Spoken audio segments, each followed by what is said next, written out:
Welcome to the Planning Applications Committee meeting of Wednesday, 24th September 2014.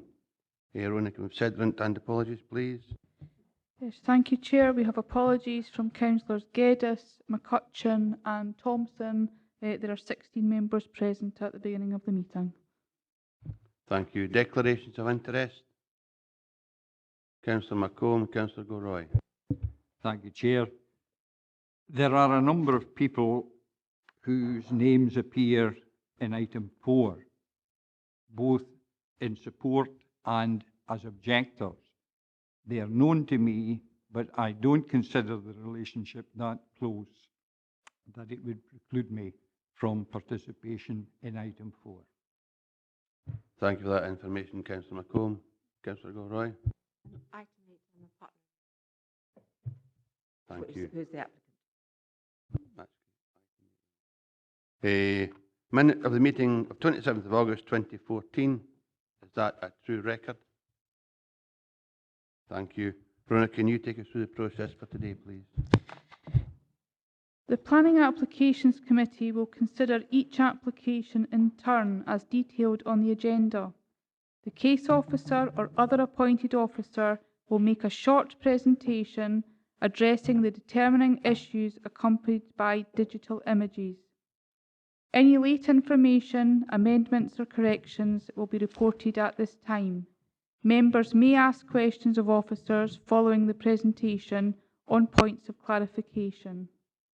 The Chairman has been provided with a list of eligible representatives who have registered to speak at this meeting within the period specified in Council policy.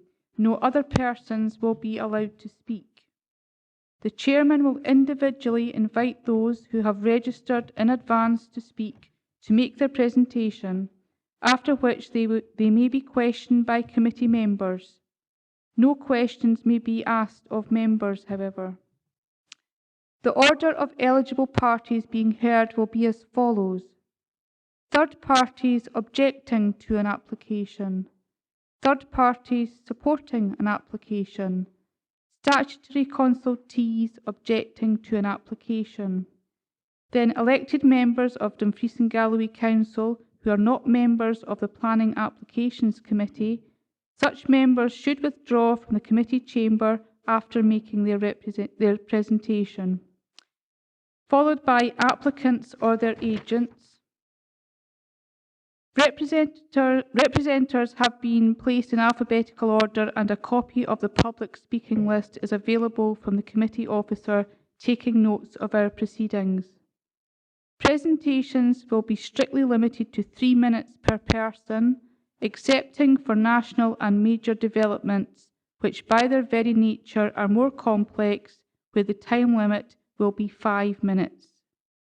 The Chairman of the committee will ask you to come to a conclusion if you take too long.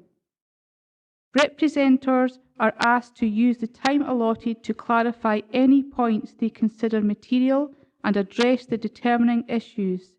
Certain matters are not normally material planning considerations and will not be taken into account by the Council when deciding on a planning application.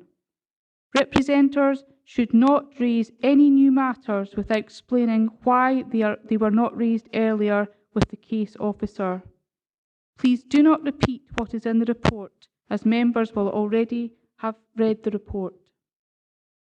After all the representations have been heard, the meeting is then in formal session, and no members of the public may address the committee from the public gallery. The Planning Applications Committee will then proceed to determine the application. Thank you, Rona. Before we go into session, I have a piece of information that David wants to share with you. David. Thank you, Chair. It's really just to clarify, you'll note all the reports written in today's agenda on the basis that the Local Development Plan, the LDP, would have been adopted by today, but we advised that in the event it hadn't, we would update you. We received a letter from the Scottish Government last Thursday confirming that the Council is now free to adopt the LDP. They wanted one word changed, and that was it. So basically, the formal adoption date is, for technical reasons, actually going to be next Monday, the 29th. So very technically, the structure plan from 1999 and the 2006 local plans still technically form the development plan until Monday, albeit the weight that you now have to give the LDP overrides those because it's past the point of no return. There's no material shift in policy for any of the applications on today's agenda, so what I'd recommend members do is actually consider the applications as set out in the report, and basically what we will do is not issue any decision notices until Monday when the LDP is formally adopted. Thanks, David. And that ensures there will be no challenge should we make any decision today. Ian? Thank you. Just a small point in regards to, through the standing orders, I think it states that the Plan Application Committee, as a regulatory committee, as soon as the decision is made, it's made. There's no 48-hour recall. So just how does that stand? It's only a procedural thing. I haven't got any issues whatsoever with what David's saying in regards to there being a material difference, or not being a material difference between the previous plans and the new local development plan. David? Yes, that's absolutely right. There isn't that 48-hour call into full council. It's a committee acting with full powers. I think what I'm really just suggesting there, that the decision will be the committee's decision as if the LDP is adopted. I'm giving you the assurance that there isn't any application on today's agenda which is materially different in terms of the existing policies and the proposed policies. If that was the case, then I would probably suggest that you consider that application under the existing development plan. But nonetheless, the material weight that you've got to give the LDP, as it is now definitely past the point of no return, is such that I would suggest it overrides the previous adopted LDP anyway. So that's probably the safest way, is just for members to have in their mind that you're giving such weight to the LDP. Now we have the letter from the Scottish Government that you're really considering the applications under those policies because they are of more weight than the existing development plan, which disappears out of Monday. Thanks, Chairman. Satisfied with that.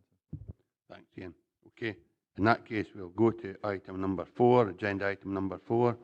The erection of wind turbine, 50 metres hub height, 76 metres to blade tip, transformer kiosk and temporary construction compound, and formation of access track, hardstanding and permanent turning area at Corchulloch Hill, Mochrum, Port William, NGR 233821 547299.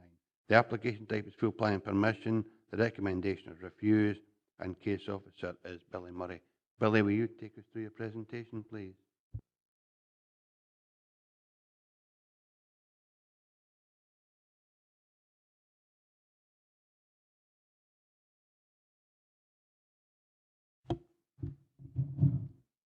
Yes, thank you, Chair. As you say, this is an application for a 76-metre high wind turbine and associated works at Corchulloch Farm, Mochrum. I'll take you through a number of slides and images of the site. As members are aware, the full submission, including the landscape and visual assessment and photomontages giving a visual representation of the proposed turbine, have been available to members in the week leading up to committee. So members have had the opportunity to look at that in full, in addition to the images of the site that you'll see in this presentation. So this is a view of the application site and the turbine position. It's just to the northwest of Mochrum village. This is an aerial photograph again of the same thing, turbine position. Just gives some idea of the topography and the landscape surrounding the site. These are from the applicant's submission. This is the application site and the layout. There is a new vehicular access to be formed from the public road, a short section of private track in yellow up to the site, turbine and associated works beside it, and a turning head beyond. This is a representation of the proposed turbine. This is the electrical kiosk layout. This would be adjacent to the turbine base. Elevations of the electrical kiosks. Zone of theoretical visibility to blade tip surrounding the site. This is same thing to hub height in green. Following our the slides that I've taken on and around the site. This is a view just to the northwest of Mochrum, just on the edge of Mochrum, looking towards the site. Corchulloch Farm on the face of the hill, facing you. The turbine would be more or less central in that view on Corchulloch Hill, which is behind the steading. This is a view looking southwest from the C27. This is north of Corchulloch, looking over the site, and again, the site is more or less central in that view. This is a view from the U98 near East Bar. That's looking to the southeast, Corchulloch Hill in the centre of the view, and again, the turbine would be more or less central in that view. This is a view from the C4 on the approach to Mochrum. So this would be coming up from Port William if you were heading towards Mochrum on the public road there. Again, Corchulloch Hill is in the centre of the view, and the turbine would be again more or less central. This is a zoomed in view from the same location. Corchulloch Hill just left of centre in that view, and the turbine would be just over the summit from that aspect. This is on the C4W north of Mochrum, looking towards Corchulloch Hill. It's the dead centre, the highest part of a piece of land in that central view there. And this is a view of the site from the top of Druchtag. Well, that's actually Mott. It's not actually a hill, it's Druchtag Mott. That is just north of Mochrum, looking over Corchulloch towards Corchulloch Hill.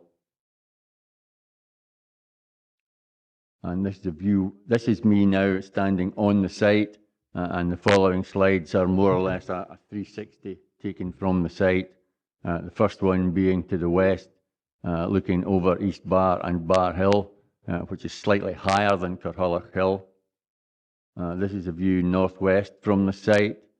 You can just about make out Cairnsmore in the mist in the far distance. This is a view northeast from the site. Again, these are just to give an impression of the surrounding landscape. This is a view southeast from the site. And this is a view south from the site. And southwest, looking over the bay. The following two slides were taken on another day, and these are from Port William Harbour area, Corchulloch Hill in the centre, well, just left of centre in that view. You can just make out the white of Corchulloch farmhouse or steading amongst the trees just on the right shoulder of the central hill there. Turbine would be more or less on the summit of the hill, and that's a pulled in zoomed view from the same location, just showing you Corchulloch Hill farm to the right.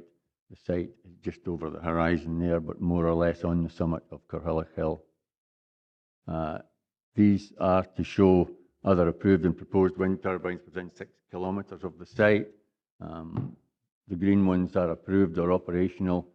Any orange stars are current undetermined applications.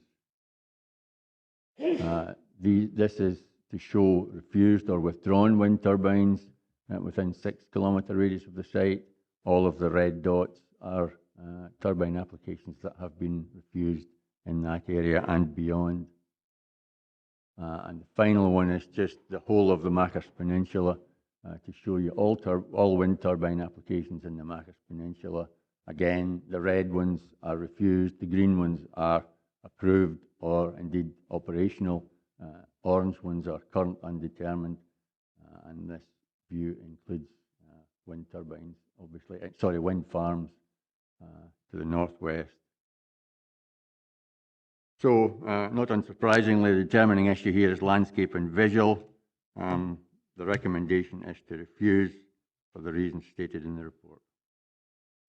Thank you, Billy. Any members have any questions for the planning officer? Ian?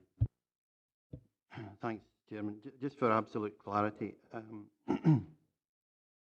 this is an undesignated area that's stated in 1.8. Can you just, for absolute clarity, with regards to the height, am I right in saying that the maximum height after which if it falls out of policy, it would be 50 metres from base to tip. Sorry, I'm not clear what you mean by after. Right, That means it falls out of policy. Does the height make it fall out with policy? It's 76 metres from base to tip. I take it you're asking a medium topography. A medium height is 50 to 80 metres. That's right. And this, the blade tip goes to 76, so it's 4 metres below the maximum considered for the medium. And I think that's the question is, Billy. That's correct. This turbine at 76 falls within the medium typology. But because it's within 5 metres of a cut-off point, in other words, medium is 50 to 80, this one's 76.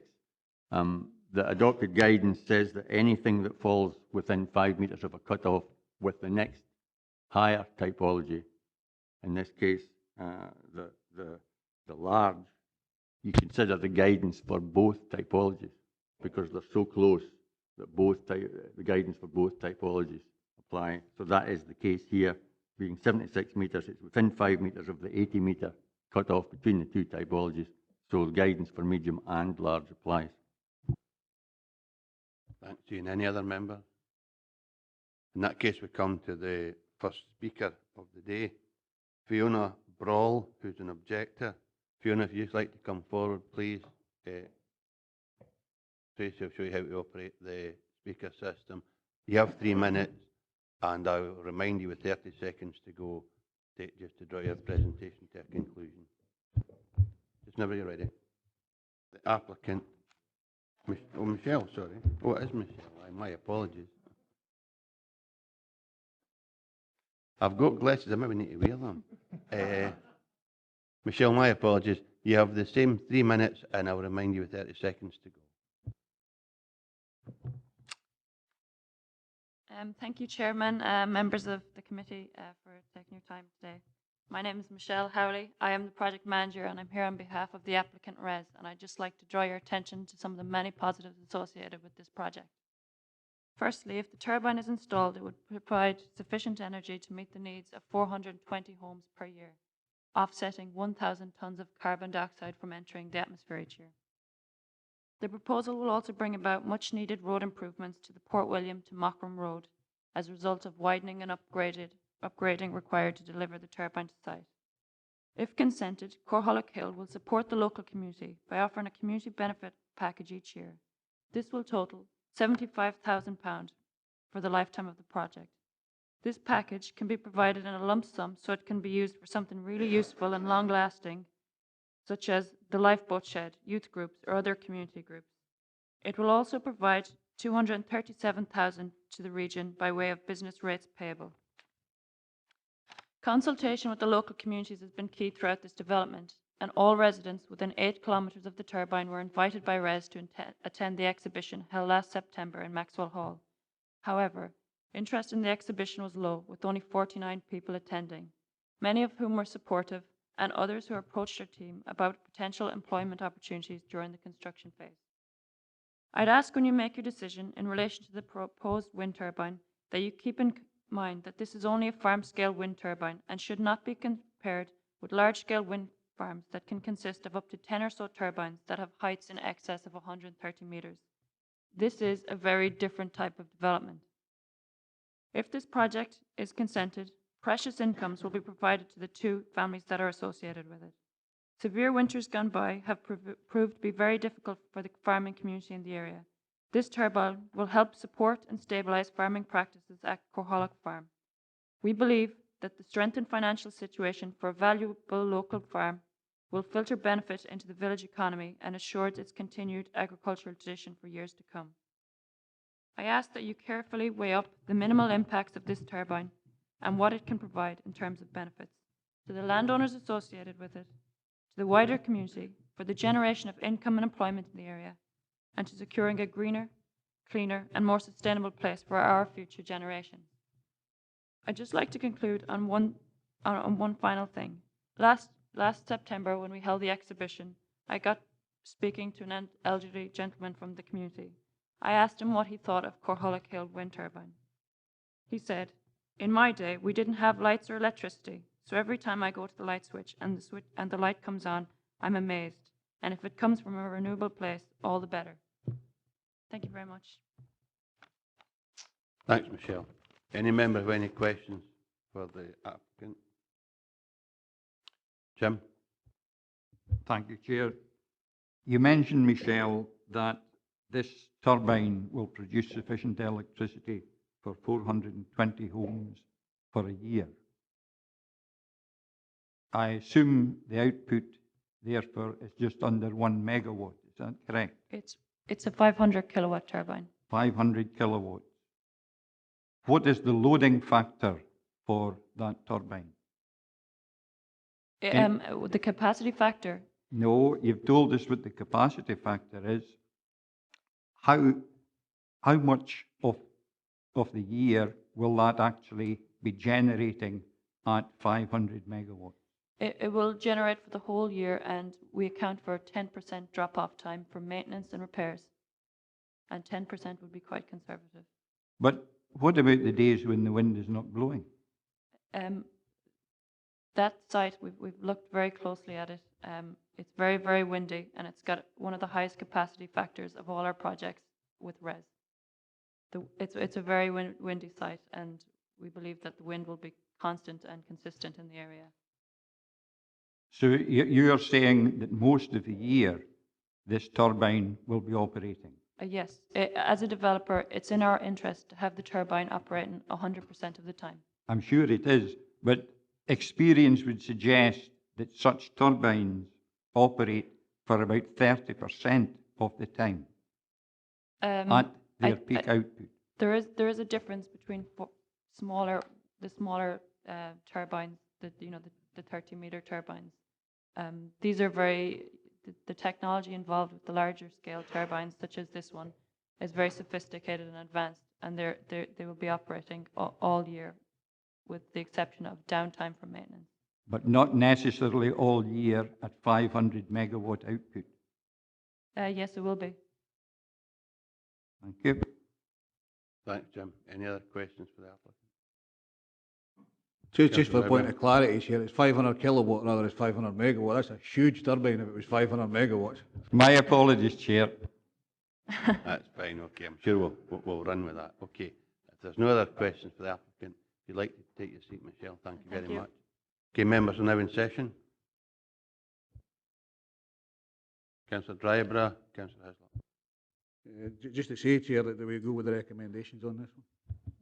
Councillor Hislop, Happy to second Councillor Driver. are there any alternative views? In that case, can you confirm the decision, Rona, please? Thank you, Chair. The recommendation is followed, which is to refuse the application. Thank you. Come to agenda item 5. Change of use of agricultural land for the siting of 444 bases and holiday lodges, alterations and extensions to existing buildings to form reception, shop, café and leisure facilities including pool and sauna. Change of use of farmhouse to form bar, restaurant and staff accommodation, installation of full drainage system, LPG compound, landscaping, improvements to site access and associated works at Barncrosh Farm, Bridge of Dee, Castle Douglas. The application type is full planning permission. The recommendation is to approve subject to conditions, and the case officer is Robert Duncan. Robert, will you take us through your presentation, please? Thank you, Chair, certainly. I've got a slight cold at the moment, so if the voice starts to go, it's because of a sore throat rather than anything else. Firstly, before I present the slides, it was just for members to note a few updates to the report. Firstly, you may have noticed condition 1 reads from A to B to D without reference to C. Just to clarify, that should read A, B, C, D, E, F. That's condition 1, and it's on page 51. So that should read A, B, C, D, E, F, G in alphabetical order. There's no reason why C is missing other than it's a mistake. Following on condition 1.E, there's a missing word. At that point, it should read phased waste management plan rather than phased waste management. And with reference to section 2.10.c on page 41 of the report in the landscape architect's response, the agent has clarified that it was never intended to replace existing dry stone walls, rather add inner fencing to protect them where necessary. The intention to put inner fencing along the dikes was amended on the 6th of May this year as part of the submission, and the intention is now to plant indigenous hedging within the retained perimeter dry stone walls. It's probably worth noting for members that all of these matters would be covered by the recommended conditions in any event, but the confirmation from the agent is welcome. Moving to the actual presentation, this is the application site. You can see it's largely in two parts, both on the northern side of the A75 trunk road. This is a more detailed plan showing the actual site itself. On the left-hand side, you've got the larger portion which would accommodate the proposed holiday lodges and the ancillary facilities, sewage treatment works, pumping station, and so on. The right-hand side would cover the outfall and pipe work associated with that, which would discharge to the River Dee, which is located on the bottom right-hand side of that picture. Looking at the proposed layout, the areas in lime green are existing areas of trees which are proposed to be retained. There's a layout there that you can see within the larger part of the site, and members should also note that it's intended to use existing access route to the site as well. The kind of purple, kind of cyan, fuchsia rather, line shows the intended route of the outfall, and that would cover fill drainage, again with discharge to the River Dee. That's a closer look at the proposed layout on the site. The existing Barncrosh kind of cluster of buildings around the old steading and the farmhouse would be retained, and it's intended to convert the farmhouse so you have a bar restaurant at ground floor level and staff accommodation up above. There's an additional swimming pool building proposed, and that would be cheek by jowl with existing buildings at the courtyard, which would also be adapted and converted to act as a kind of focal point for facilities for the site. You'll also note the intention with surface water features within the site to the internal road layout. And again, you can see the arrangement of the proposed holiday lodges.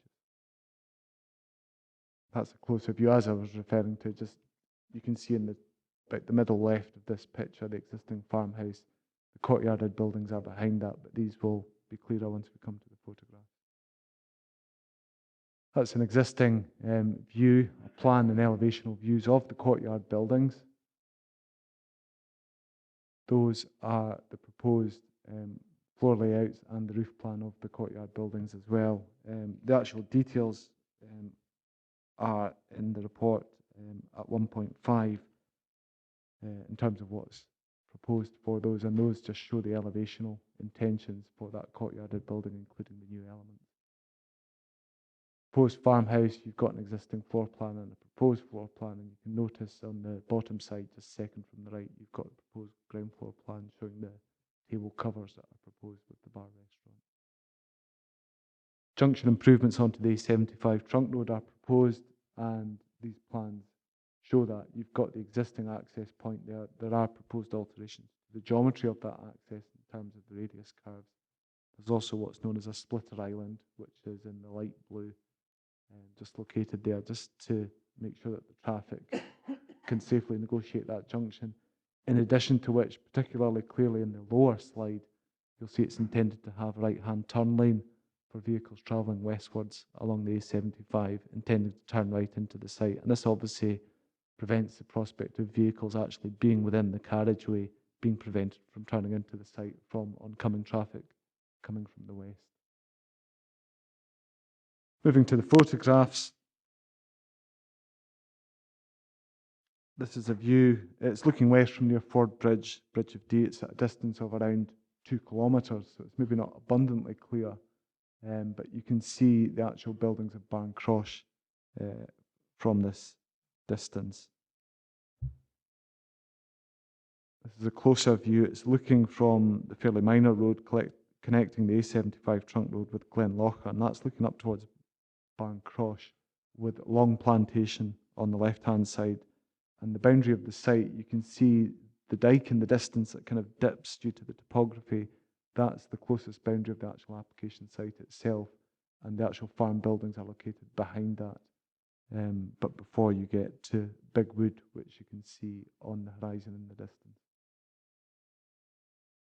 This is a view, again, it's looking west. It's from the same road connecting the A75 with Glenlocker, but obviously closer to the A75 itself, next to the route of the former Castle Douglas to Kirkcudbright railway line. You can see the old bridge parapet part of on the right-hand side. Long Plantation is a reference point.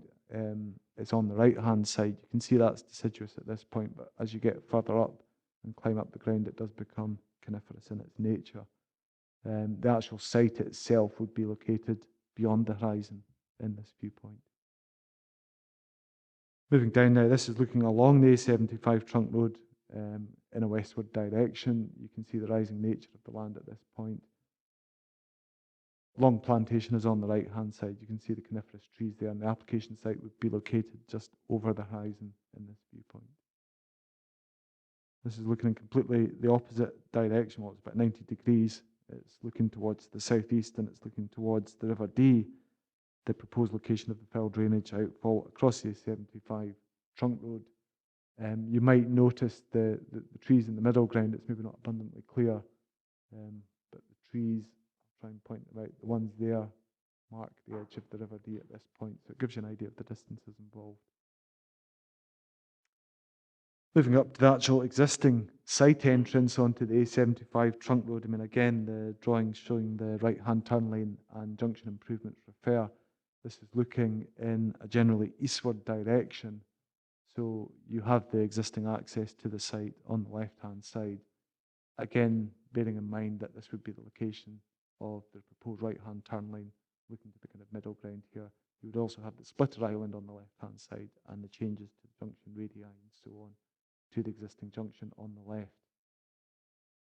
This is slightly overexposed, this photograph, apologies for that, but it's looking towards the junction, which is on the right-hand side, just about that point there.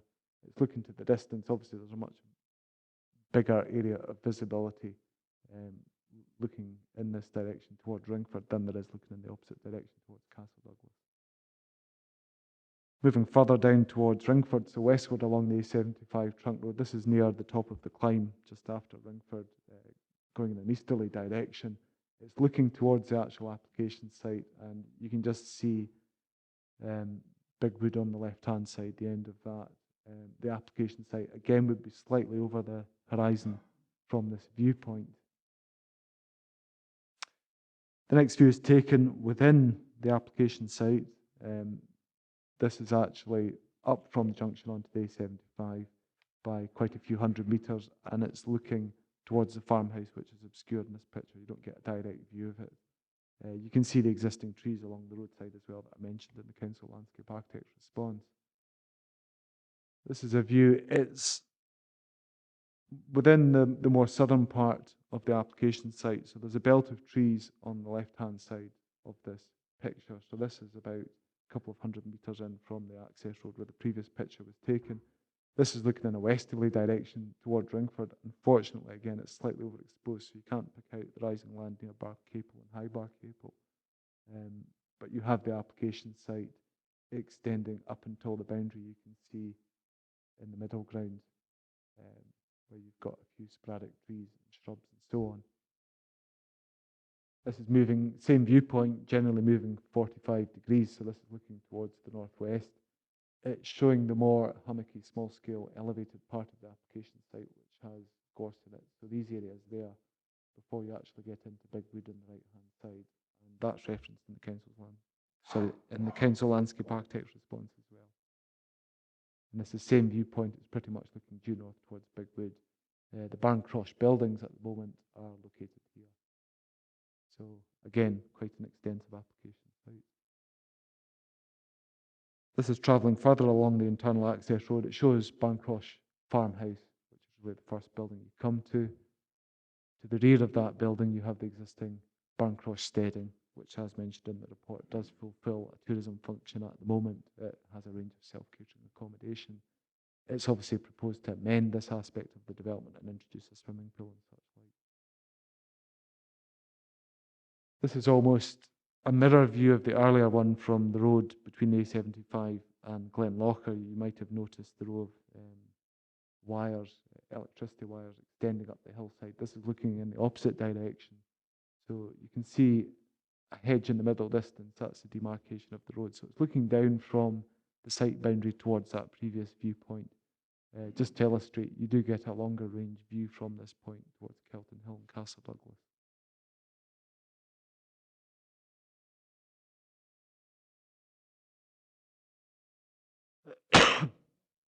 Mm. Mm-hmm. That one is taken from approximately the northeastern extremity of the application site boundary. So it's to the kind of east-northeast of the steading at the moment at Barncrosh. So that's the actual application site boundary. The dike represents the application site boundary. This is looking down towards the road that links A75 Trunk Road with Glenlocher. So it's almost the opposite view from the one that was shown earlier, where the dike dipped down and that was the boundary of the site. This is the same dike. It's looking towards Castle Douglas in the distance. Again, you can't see it terribly well because it's slightly overexposed on the screen, and Kelton Hill as well, and Bridge of Dee. So it's looking in that direction. It's really trying to demonstrate the fact there are certain points at which you can obtain longer views from this application site, and vice versa. You can obtain a longer range view of the site from certain viewpoints. It's quite limited. This is a similar viewpoint. It's moving, looking towards the existing steading buildings that are behind Barncrosh Farmhouse, just to give an indication. You've also got Big Wood as a reference point behind that as well, which is part of the application site, but it's not intended to develop or fell those trees. And that's, again, a similar viewpoint. It's looking towards the northeast again, so it's showing the edge of the site in relation to surrounding farmland. The main issues have been summarised in the report and categorised by topic. Looking at it, we're obviously looking at it in terms of emerging LDP policies. There's been wide-ranging consultation on it, quite a degree of public interest. But considering all matters to do with the development, recognising its size and a need for a number of conditions, we feel that the development is acceptable and compliant with the development plan, obviously subject to the conditions listed in the report, and quite happy to entertain any questions from members. Thanks, Robert. Any questions have any members questions of Robert, Alistair, and then Ian and Jim? Thanks, Chair. Looking at the filter lane, the proposed filter lane on the A75 as you travel in a westerly direction, could we have a look at that? How long is it actually?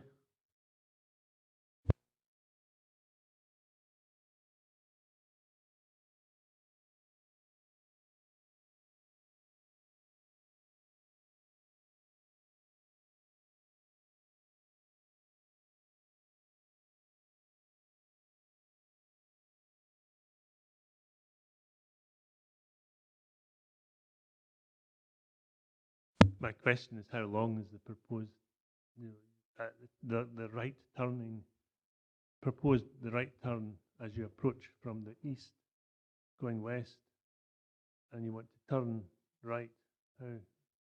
How long is the proposed filter lane?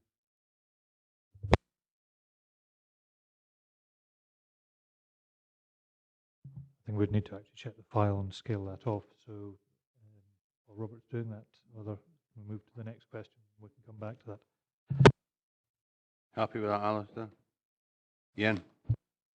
Just on the same thing, how much widening of the road would need to be done to accommodate this filter lane? Robert will do that as well. Jim? Councillor McComb? Thanks, Chair.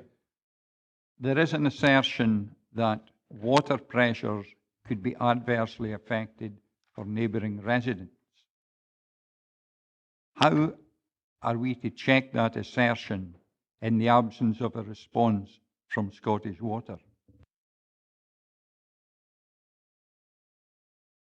David? Robert.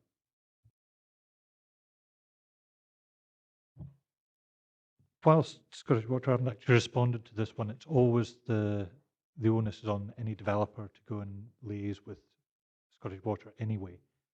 They would require their normal consent to actually obtain into this. If it was going to be of something of this nature, I wouldn't be surprised for them to actually ask for quite considerable works to be done in terms of assessment.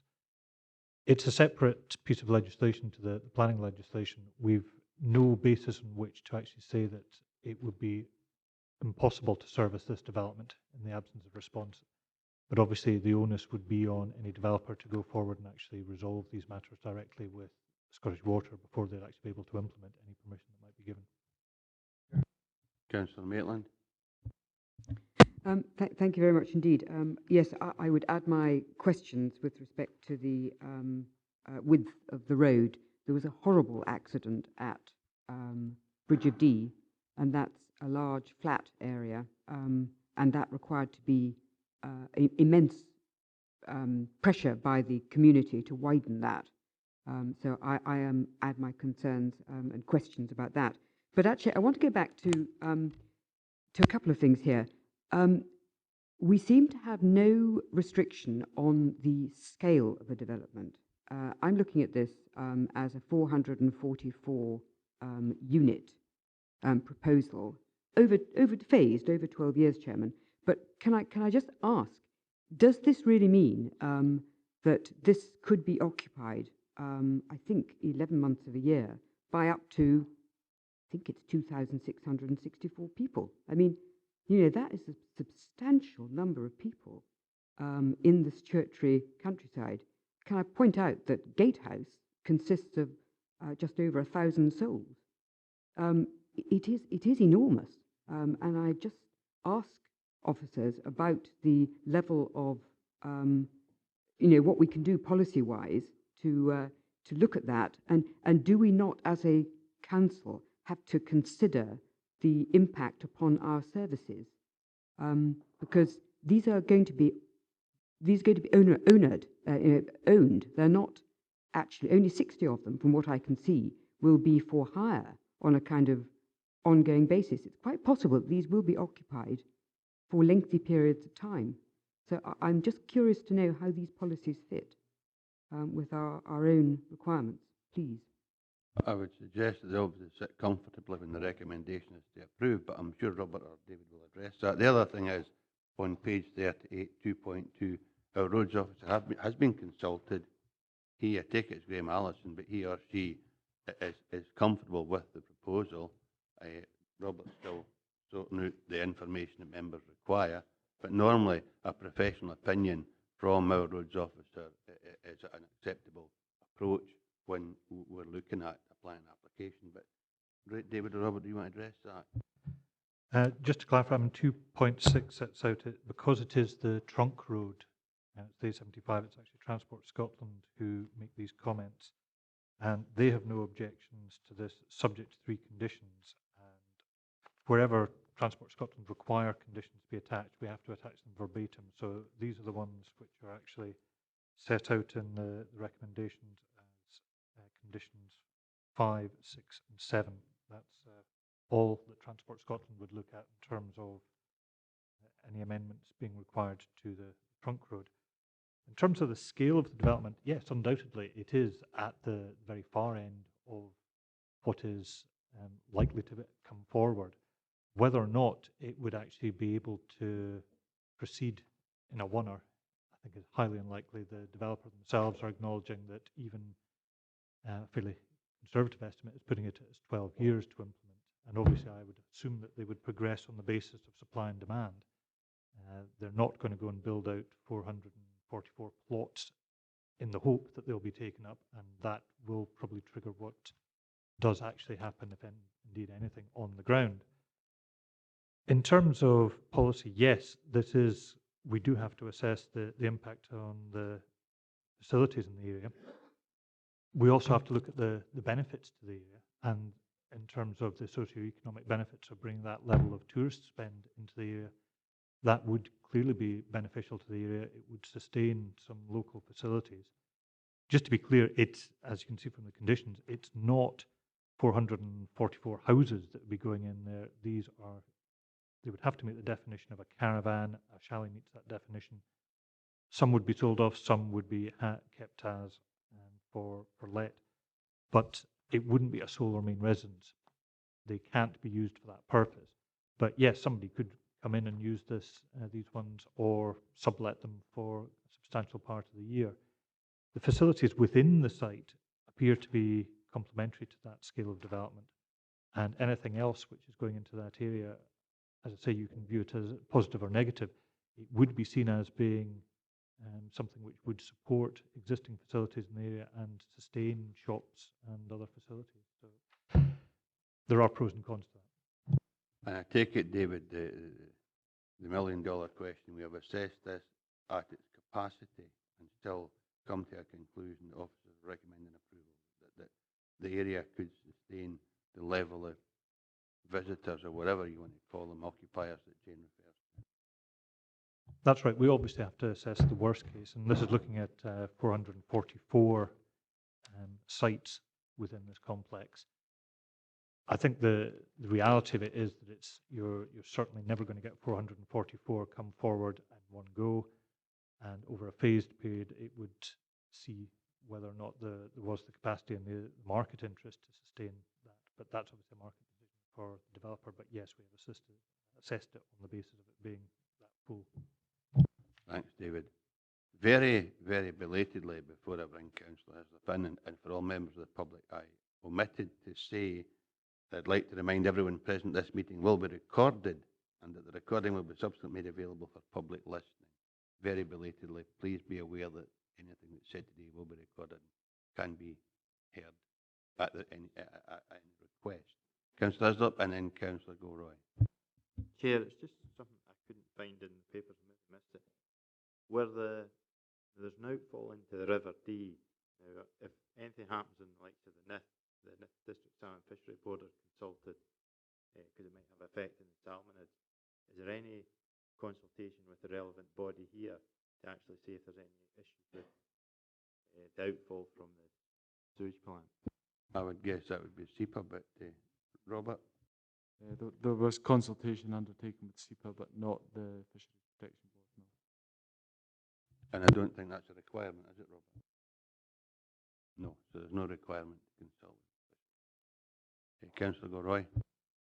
Thank you, Chair. It's just to do with council landscape architect and concerns that are highlighted at on page 42 at 2.10, which is C, which I think the dry stone diking we've dealt with, but the insufficient detail at E, and I just wonder also the tightly packed issue of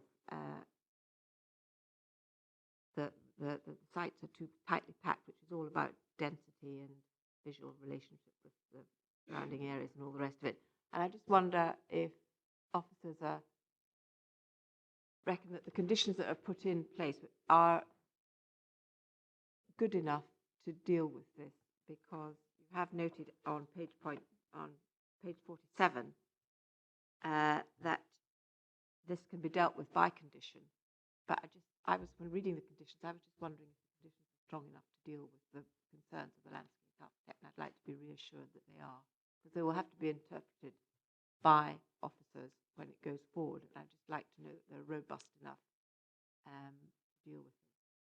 I'd like reassurance on that. And the other thing was on SNH, who seemed to think this is rather an interim advice they're giving, and I wondered if they had got any further information that they've been asking for. It's all on page 40. At the bottom, it says at J that in conclusions, SNH will provide a fuller response once the applicant has clarified if information above is available and SNH has given any further information for consideration. Have you had anything more, or is that still an interim advice? So there's two things. In terms of the conditions, they would have to be enforceable, but I think if members felt that additional conditions were required to ensure they met our needs, we could do that today. But Robert, would you like to respond to Patsy on both the points? Yes, quite happy to do so, Chair. There's been a dialogue, obviously, with the Council's landscape architect, and we spoke recently on the application before he provided an updated consultation response, because the applicant had submitted extra information that they wanted the Council landscape architect to take into account. So I think the conditions, there's obviously a commentary in the Council landscape architect's response which should guide the landscaping scheme that we see submitted and should guide the siting of the particular units and so on and so forth within the development. I think obviously it would take the submission of a landscaping scheme, including topographical details and so on and so forth, to try and achieve that landscape. But the Council landscape architect had felt it was unacceptable in terms of its visual impact. He would have raised an objection to it. And that was quite clear, and that was something we had discussed at the time. So he felt it was realistic to achieve a suitable outcome using conditions like that. As far as SNH goes, there's been an ongoing dialogue between the applicant and SNH directly. Looking at their consultation response, the informal interim response to the applicant of the 8th of May was, if you like, their first consultation response to us. And that really sparked off direct dialogue between them. If you look at the bottom of page 40, that's really the most recent consultation response I've got from SNH. And I had asked Christine Welsh at SNH, who was the relevant officer, if I could treat that as their final consultation response in respect of this application when I was drafting the report, and the answer I got was yes. So we're taking it on that basis. Coming back to separate question, Chair, but coming back to the right-hand turn lane, I finally found the documentation and the transport assessment. As far as the right-hand turn lane goes, from the start of the taper, if you like, the diagonal where you would start the right-hand turn manoeuvre to the actual middle point of the junction on the right-hand side, it's about 90 metres start to finish. So that's the length of your actual lane. So in terms of capacity for vehicles to sit in there waiting to turn right, you're talking about 90 metres realistically of available space, if you like, where it would be out with the traffic stream going westward. As far as road widening goes, it looks like it's in the region of about 5.5 metres. And I couldn't put an exact figure on it. I don't have that to hand. I mean, maybe it's something the applicant could clarify during their part of the presentation, but I've got it shown on a plan. I just don't have a dimension of it at this point in time, but it would require road widening, obviously along the stretch that you saw earlier, along the 75 from the junction to the side the sycamore trees. Thanks, Robert. So, Councillor Garoy, are you happy with your response? Before I bring Ian in, I have Councillor Witts and Councillor Maitland who asked specifically about the road. So, Councillor Witts first. Thanks, Chair. I'm grateful to the officer for that clarification. But in terms of 2.6 on page 39, I take it that these figures he has quoted are indicative and would be subject to further discussion with Transport Scotland before that was firmed up.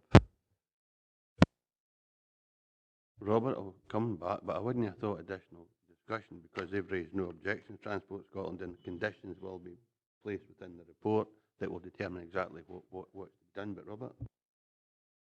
Their consultation response is not to object subject to the imposition of those three conditions. So as the statutory roads consultee, we've adopted those three conditions as part of the recommendation that's in front of you.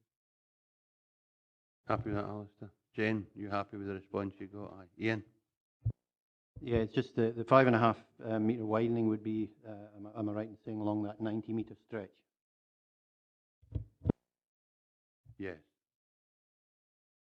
Still questions, officer? So I've got Councillor McCaughtry and Councillor Martin. Just on the subject to the road, because I travel it quite often by bus, and I'm well aware that people get off there, and there's not a properly designated bus stop on either side. In view of the fact that if this was granted and it reached its maximum peak, and we're trying to encourage people to use public transport, could we put a condition in that bus stopping lanes be provided on both sides of the road. Because if you widen the road, it makes it more difficult to cross anyway. And I wonder if we could put that in as a condition if we're so minded to grant it. Because if you're talking about increased employment in that area, I'm well aware there's at least 2 employees there at the moment who travel daily from Castle Douglas, because they go off there every time I'm travelling through to meetings in Kirkcudbright. So if you've got increased employment, and again you're trying to encourage people who are visitors to use public transport, should we be making provision for dedicated bus stances on either side of the road there? I'll ask Robert, but that might fall to Transport Scotland to determine whether or not that's an appropriate approach. Robert? I mean, obviously in the report we've undertaken consultation with the local roads office and Transport Scotland, and neither of those parties have mentioned the prospect of bus stops, if you like. And I know it's been mentioned in some of the representations, but it's not something that they've looked at as consultees. The question, could you put it on as conditions? Well, I suppose it would be within the gift of members. If members felt that was something necessary for the development, you could put it on as conditions, but it would probably be better to engage in a dialogue with Transport Scotland first, as Trunk Roads Authority, if you are minded to go down that route. I'd be happy with that, I think, Tom would, because the worry is that the location for it might be with the control of the applicant even. Tom, did you want to come back?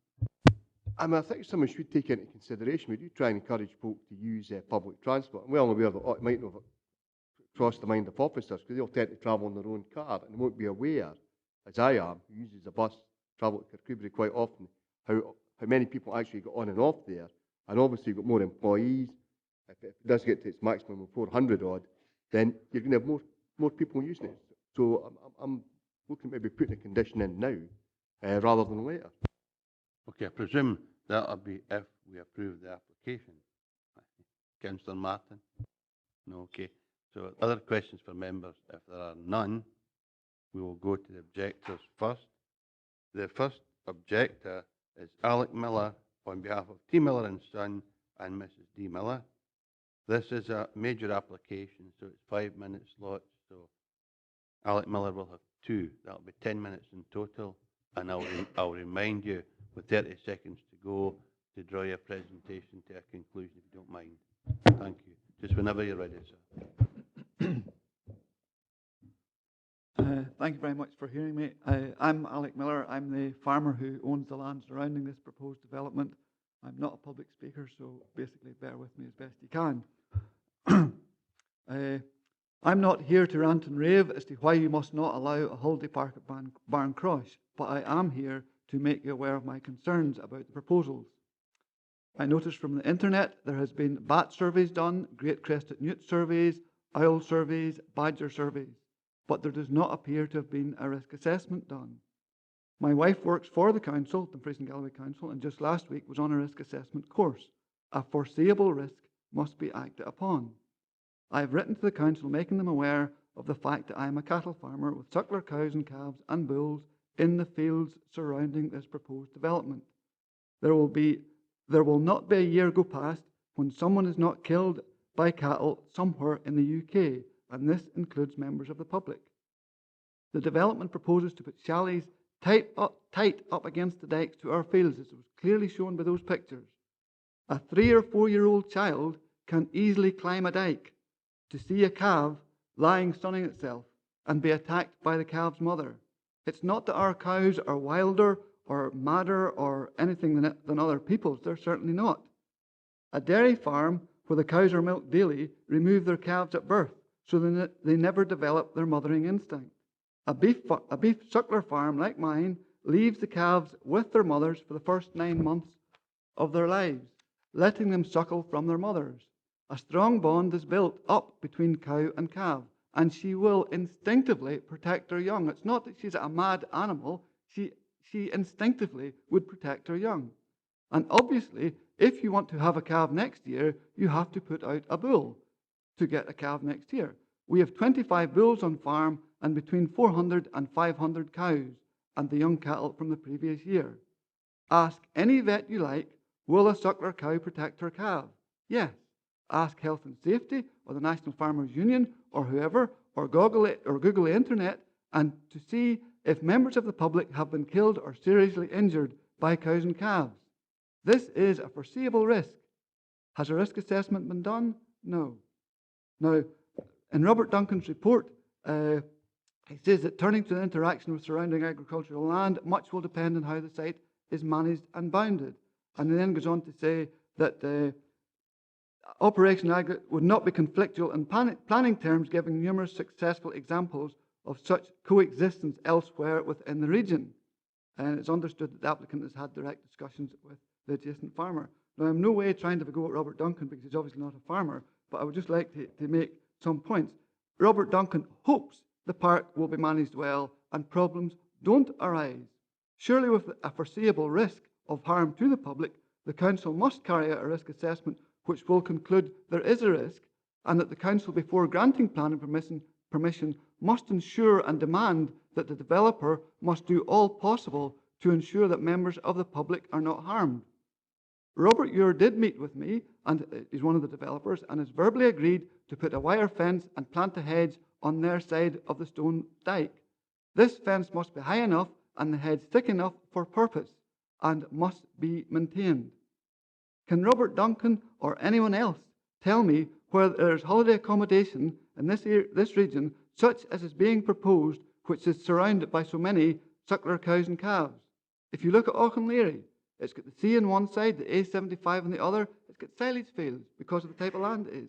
Brighouse, it's owned and operated by the farmer and well away from major roads. He can choose to put sheep or whatever next to the holiday accommodation. I have so few sheep, it's not an option.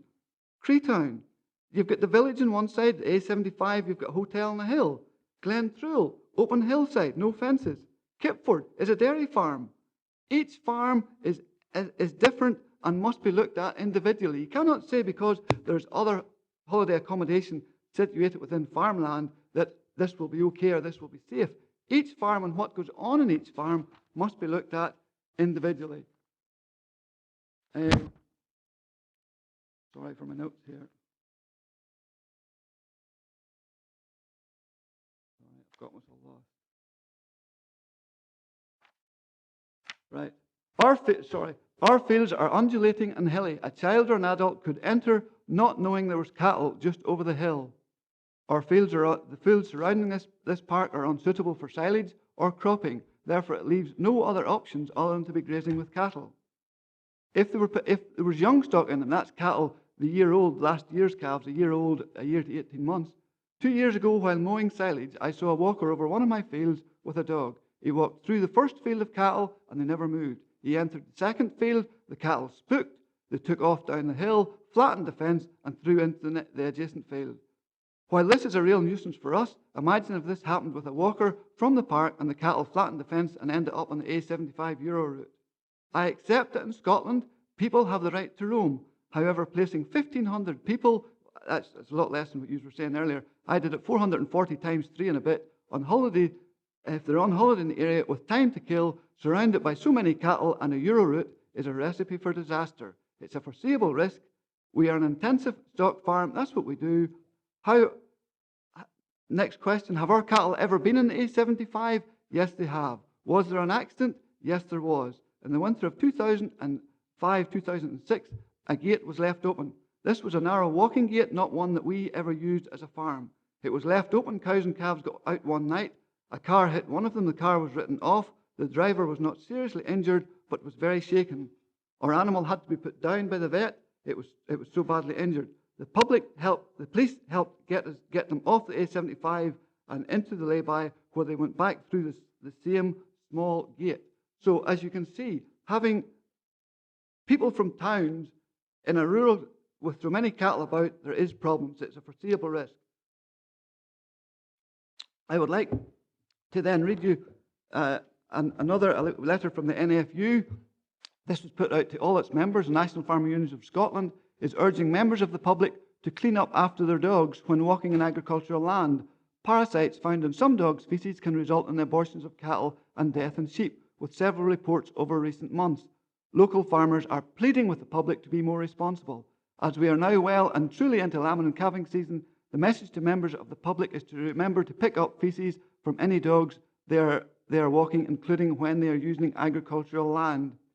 Neosporosis can cause abortion in cattle and is thought to be responsible for the highest percentage of all cattle abortions reported in the UK. Neospora eggs are produced by infected dogs and excreted in their feces. Cattle will then become infected if they eat the food, i.e. grass, or drink water contaminated with the eggs. This is a major concern for me as a cattle farmer. If we got this, if with dogs going over the fields and that, this was to take place. My son was in a year out from agricultural college. He had a job on a farm a big arable farm down in the south of England. They had only 30 suckler cows. 8 of them didn't calve when they were tested. It found out they had got this neospora. That was 25% of their herd didn't calve because they got neospora. If I got that with 450 cows, that's over 100 of my cows wouldn't calve. That is a major, major financial concern to my business. Therefore, I need to make sure that steps are taken that dogs are not excreting everywhere. And can I go around enforcing, making everyone who comes to this park pick up their dog feces? No, I can't. But I expect fences or that to be such that dogs cannot stray or wander or foul the pastures to cause disease to my animals. Then if we go to Adrian Pringle, the landscape architect, draws attention to the northeast boundary, saying the dry stone dyke is a feature of the skyline. Why can't this hedge, which Robert Ure has proposed, not include trees and join the two woods up so that the chalets are not visible on the skyline? Now, it's interesting that no pictures were taken from the Ballannon Road, another road. There was no pictures taken from that showing the visibility of the chalets from there. On the boundary facing our farm, we will be able to see the chalets both from the farmyard and from several windows from the farmhouse. We wanted a 20-metre strip of trees, which we thought we had agreed with Robert Ure that trees would be planted, but again in those latest slides, no trees are there to screen our farm and our farmhouse from this development. Nothing has been put there, yet it was agreed verbally by Robert Duncan. You've got 30 seconds left, sir. Right, sorry. Why can't trees and shrubs be planted out round the boundary of this development so that the thousands of people who use the A75 and the locals do not have to look at it? Look at how close these chalets are put to the boundary. If there's room, in the paper it says there's room for 800 chalets in this site, why can we not move them in a wee bit and give us a boundary where it can be planted with trees and shrubs to shield us that we do not have to look at this development taking place, a building site for 12 years. So Can please you just drop consider the conclusion, please? Thank you. Thanks very much. Does anyone have any questions for Mr. Miller? In that case, Councillor Witts. Morning, Mr. Miller. I'll try to speak to you away from the microphone. I'll shout. Am I not correct? Maybe I'm misunderstood. Is there not small-scale holiday accommodation on this site already? So what you say is, I appreciate what you say, but is this not quite proper already? Well, they're well away. They're well away from the farm boundaries. The existing site, the existing accommodation is well away from my farm boundaries, and you have to go by laws of probability. The more people you put in an area, and you're putting a vast number in a very confined area, the more what else is there to do on the park? There is no other facilities apart from a swimming pool. I don't know how big the swimming pool is going to be, but basically my fields with cows and calves and the A75. So basically, the more people you put there, the more trouble there is likely to be. Laws of probability. The bigger the city, the more crime there is. It's simple. Councillor Diggle.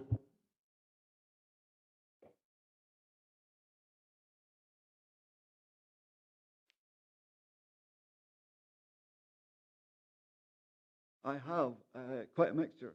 Angus, Simmental, Charlie, Galloway, Selaire, and Shorthorn. Any other questions for Mr. Miller? In that case, thank you for your presentation, sir. If you'd like to retake your seat. We now have Sue Stanworth. Sue, you will have 5 minutes and I'll remind you with 30 seconds to go to draw your presentation to a conclusion.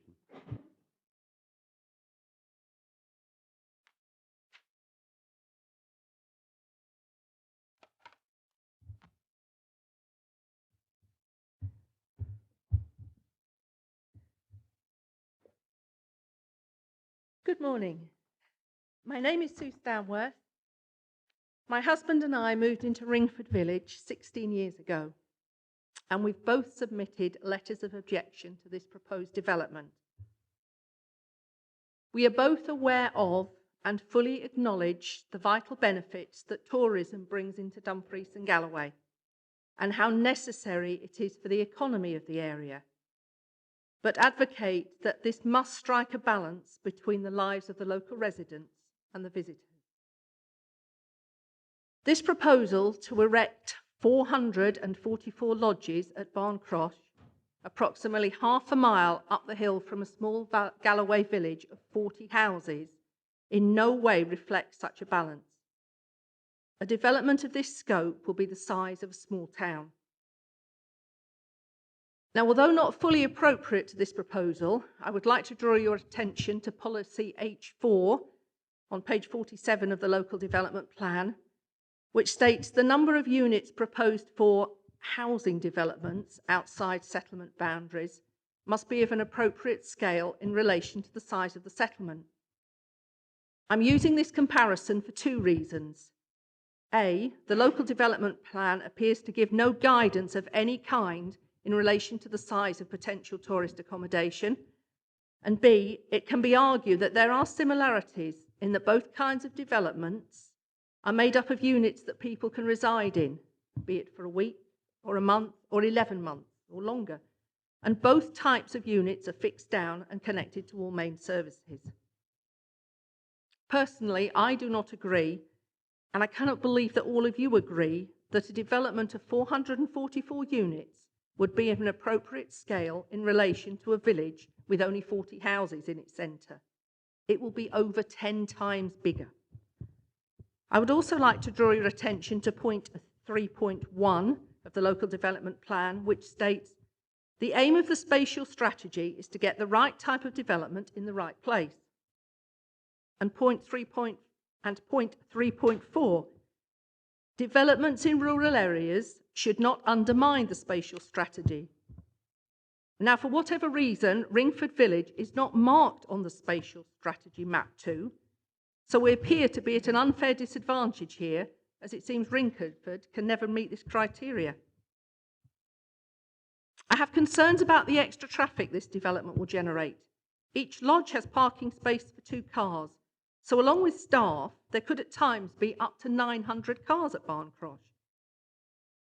The overarching policies in the local development plan sets out key considerations that should be taken into account for all developments. Point E states that development proposals should minimise the need to travel by car and encourage the use of more sustainable forms of transport.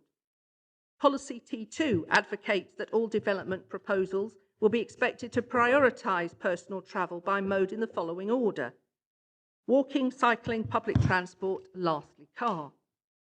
And in Appendix 1, the movement hierarchy, as set out in Scottish planning policy, opportunities for personal travel should prioritise the use of public transport before the car.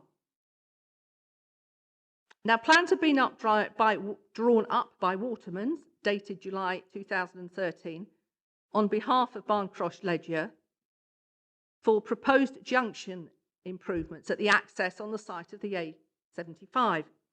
Would it be possible to amend these plans so they afford separate in and out access roads, almost like a roundabout? And then we could have the installation of bus stops and lay-bys. The public bus service number 502 regularly passes the Barncrosh road end on its journeys between Kirkcudbright and Castle Douglas. And the use of this service would not only help reduce the carbon footprint, but could also bring extra revenue to a local bus company.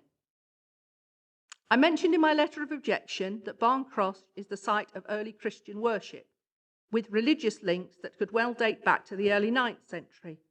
A fragment of a cross shaft is built into the wall of the nearby cottage at Kiltalilty, and its carving and design suggest it could well be over 1,000 years old. You have 30 seconds left, Sue. I was just going to say that there could be tenuous links here with our own council in Maitland, because one of her husband's ancestors, the Reverend Alex Maitland, became the minister of Tongland and Barncrosh, which was the chapel at Barncrosh, in 1711. There could well be buried under the soil at Barncrosh the remains of the chapel and other historical items, and if planning permission is granted, I propose the criteria contained within the policy HE3 are fully implemented, as it would be a sin if anything related to historical and religious significance was to be destroyed. I thank you for your time. Thank you for your presentation. I'm sure the first speaker will be Councillor Maitland. Oh, I can't go yet, can I?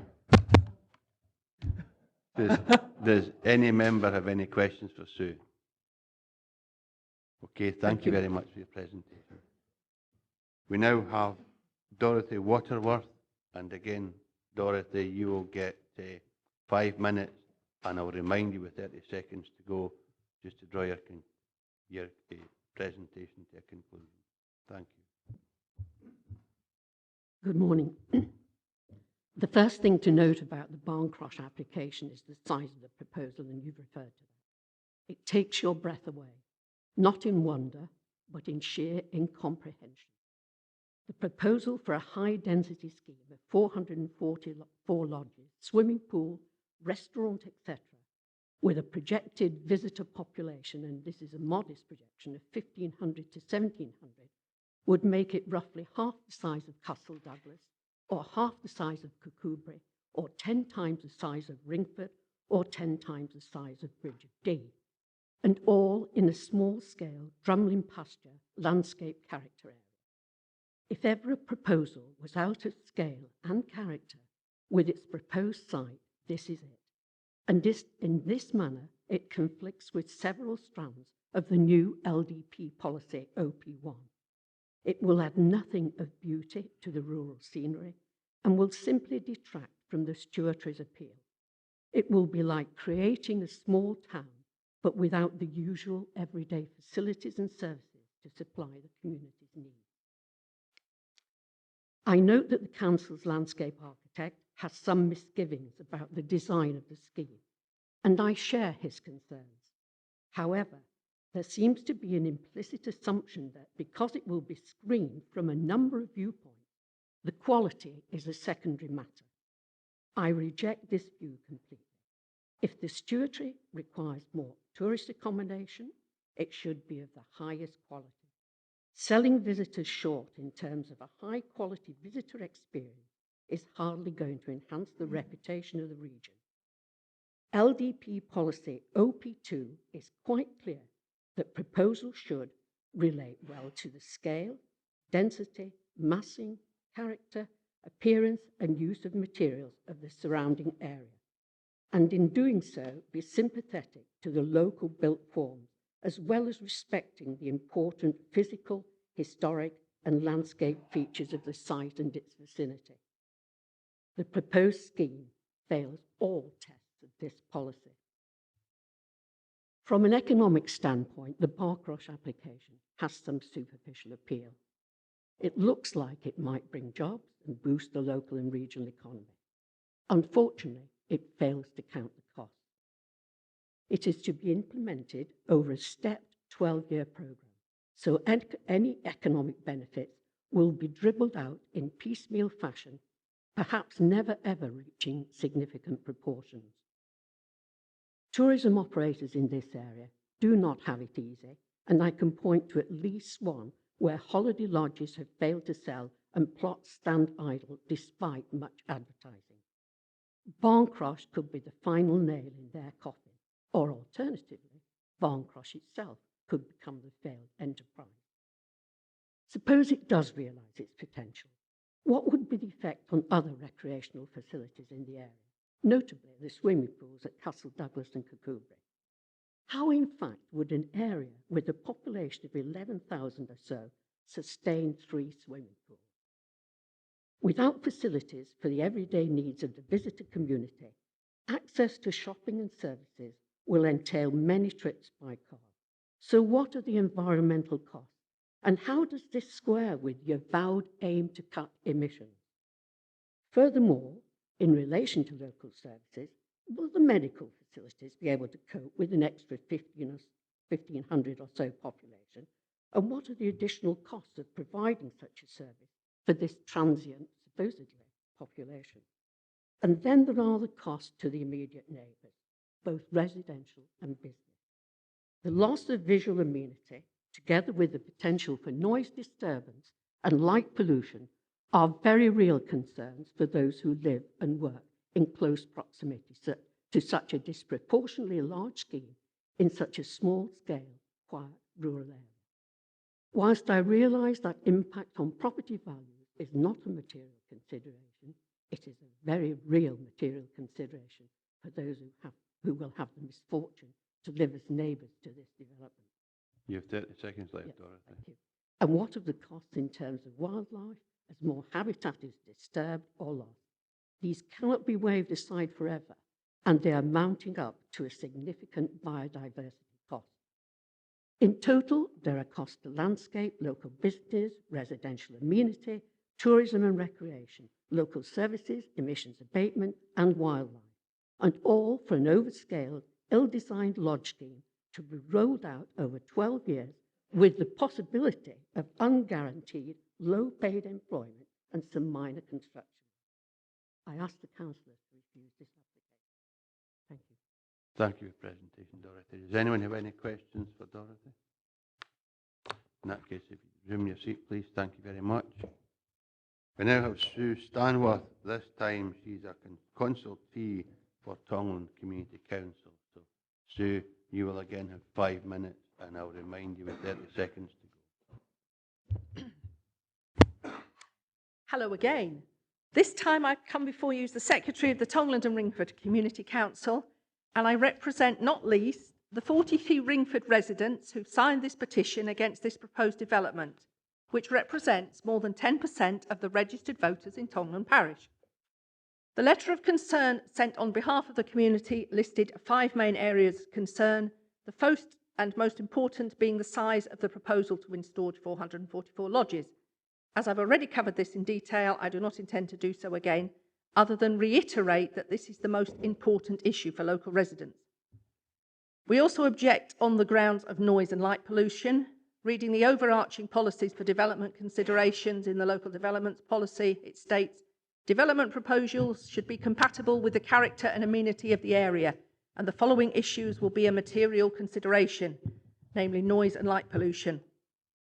We note both these issues are mentioned in the committee report. The report categorically states the proposed development would generate noise. Until such time as it is operational, it is difficult to gauge whether or not it will be of a level to damage residential amenity at nearby dwellings. Well, given at peak summer usage, 444 six-berth lodges could bring up to 2,400 people into Barncrosh. There would most certainly be noise. The committee report states, should statutory noise nuisance arise, there is recourse to action under the Environmental Protection Act. We question the relevance of this statement. By the time noise from 244 people has drifted down to Ringford, it's too late. I've been advised there is nothing the Environmental Health Department can do for naturally generated everyday sounds. It would seem we would just be expected to have to grin and bear it. Light pollution. We appreciate the council landscape architect's comments, who states light pollution would be a significant factor. Due to the fact the site is on higher ground than that surrounding it, and that the development will use hundreds and hundreds of lights, outside lodge lights, inside lodge lights, footpath lights, bar lights, restaurant lights, car lights, the list is almost endless. This development has the potential to glow like a beacon at night, and surely it does not fit well with the criteria at point 4.44 on page 59, namely, the region's rich and diverse landscapes make an important contribution to quality of life. How these landscapes are perceived and experienced by both local communities and visitors are important considerations. The council will take account of these factors. We also note the outline plans contain 8 bedrooms and 2 bathrooms reserved for staff accommodation. If this development is supposed to generate about 60 jobs for locals, we question the need for staff accommodation We are aware of other similar holiday lodge sites within Dumfries and Galloway that now employ low-paid staff from European countries, and such staff would require accommodation. Were this to happen here, then it would not be as beneficial in providing local employment as the council might think. I mentioned at the start the prime area for concern is the proposed size of this development. If permission for all 444 lodges is given now, then there is no going back. I ask you to close your eyes, imagine yourself back at home, sitting in your back garden on a warm, sunny, balmy summer's evening, the peace and quiet, the bees buzzing around the lavender, the song thrush singing in the tall tree, in the distance, the cattle in the field up the hill. Now add to that picture, only half a mile away, the noise and light and general disturbance from 2,000 plus people drifting down your way. And if you don't really fancy that near to your home, then please don't inflict it on ours. If permission is granted for full 444 lodges now, there is no going back. However, if permission were to be given for a lesser number, say 111, then this would be far more acceptable. And with a reduced and more reasonable number to start with, we may all discover at first hand the benefits from such a development and could willingly and actively support a future application for additional lodges. Thank you. Thank you, Sue. This time, Sue is representing the views of Townhead Community Council. Does anyone have any questions for Sue on the basis of a second presentation? In that case, thank you very much, Sue. Thank you. Okay, that concludes the objectors and consultees. We now have Keith H. Brooke, who is the agent for the applicant. Keith, again, you will be given 5 minutes, and I'll remind you 30 seconds to go to draw your presentation to a conclusion. Thank you, Mr. Chairman. Thank you for the opportunity of addressing you here today, you and your fellow members. My name is Keith Brooke. I'm a planning consultant. I act on behalf of Barncrosh Leisure Estates Limited, the applicants today. Obviously, quite a lot of comments have arisen this morning, which I'm going to attempt to respond to, in addition to what I wanted to say to you. The process we've embarked on is now nearing 30 months, not just the 9 months of the application itself, but prior to that in preliminary site surveys, pre-application process, and what have you. That dual process serves, that process serves two issues: informing the applicants regarding their potential purchase of the site, and also appropriately informing the planning authority regarding the proposals for its development, which are before you today. At the end of that process, it's gratifying that the report before you is positive and has a recommendation for conditional approval. Various issues touched on today, which I'll endeavour to try and answer for you. I appreciate members may want to come back and ask questions. What I wanted to say was, obviously there's a comprehensive report. Most of the issues raised are addressed in that report in some way, shape or form, and clearly it's not for me to speak on behalf of the planning authority here. What I wanted to point out was a lot of the planning controls proposed are also twin track with dual controls through licensing and separate consents required, for example, from Transport Scotland as Highway Authority. At the moment, we have a stage 1 design in front of you, which you've commented on. That process, where planning permission to be granted, goes through a stage 2 process conducted by our transport consultants. There's then a safety audit carried out, and there would be a separate requirement, subject to the conditions before you, for a legal agreement with Transport Scotland. In addition, we've agreement with SEPA, Scottish Environmental Protection Agency, for the means of foul water discharge from the site, and the surface water regime on site would be designed in accordance with their principles on sustainable urban drainage systems. We have, and this has been picked up, agreement from Scottish Natural Heritage regarding protected species on site. That would also be the requirement of a separate licensing regime for works as and when they occur, subject to updated survey information at that stage. Perhaps fundamentally on this, given the nature of the development proposed in part, there's a separate approval required from Dumfries and Galloway Council through site licensing, which addresses issues, some of which have been raised today, about density, scale, separation of units, what have you. So there are controls there, not just planning, but other controls out with the planning process, and they aren't just immediate, those controls are ongoing. I'm going to attempt to run through some of the things that have been raised and not covered, and I'm appreciative for Mr. Duncan and colleagues for answering some of those. Road improvements we've touched on. Water pressures, yes, there's been a long dialogue with Scottish Water on this proposal, not least including proposals for foul water discharge, including picking up Ringford. That's gone away now, but we understand there's sufficient mains pressure in the area to service a development of this scale. Occupancy on site, yes, 444 lodges required. They have a capacity of 6 per lodge. Average occupancy in the industry, 30% per annum. And the numbers on which the development here is based, usually occupancy of less than 4 persons per lodge. The outfall to the River Dee has indeed been agreed with SEPA. We're reliant on way leaves with neighbouring landowners for that to take place. Density issues have been aired, as I've mentioned, the site licensing arrangements, and this issue has been addressed in Mr. Duncan's report. Bus stops, not for me to comment on highways issues. Yes, if members are minded to incorporate that as a requirement, I wouldn't suggest necessarily bus stops either side of the A75. I think the idea would be get the bus in, off the road, onto site, turn it round, but equally I can't speak for bus operators in that regard. You have 30 seconds left. Thank you. Mention was made of a petition. We've had no sight of any petition.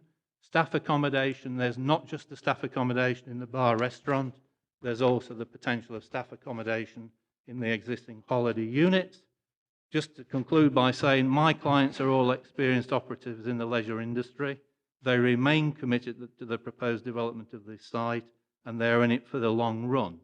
The proposals before you accord with current planning policy, local plan structure plan, emerging planning policy, local development plan, and we hope, like your officers, members consider this is a scheme they can fully support. Thank you for your time. Thanks, Keith. Questions for the agent? I have Ian, Dick, and then Mr. Brooke, could you comment, please, on Mr. Miller's point about the boundary issue, appropriate shading of trees, which apparently was verbally agreed, shrubs, dry stone decking? I have no knowledge of the issue regarding trees, and in setting the development, I have knowledge, not first-hand, but of discussions regarding the boundaries to the site. From a pre-application consultation meeting where no fencing was proposed, the applicants from the outset have intended retaining the dry stone walls, never in any question, despite what the landscape architect is saying. They're a local feature, they should be retained. First pre-application meeting, we were encouraged to look at putting fencing within the application site to those walls. That we included as an amended plan.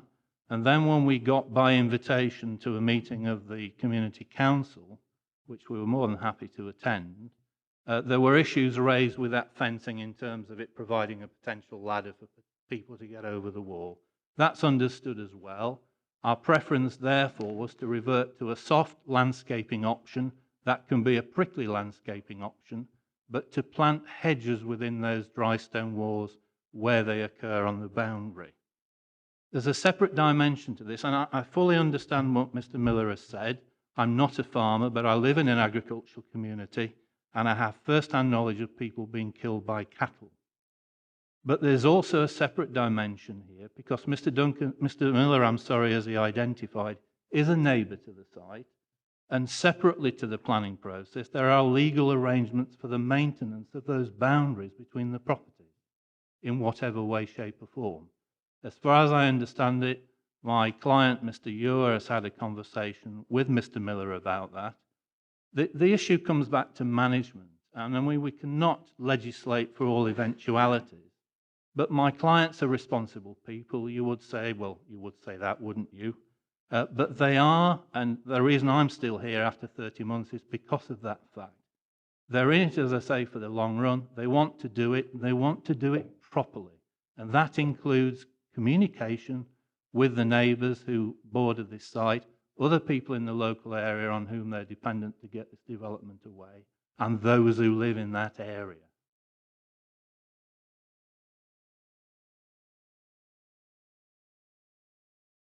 That satisfy you?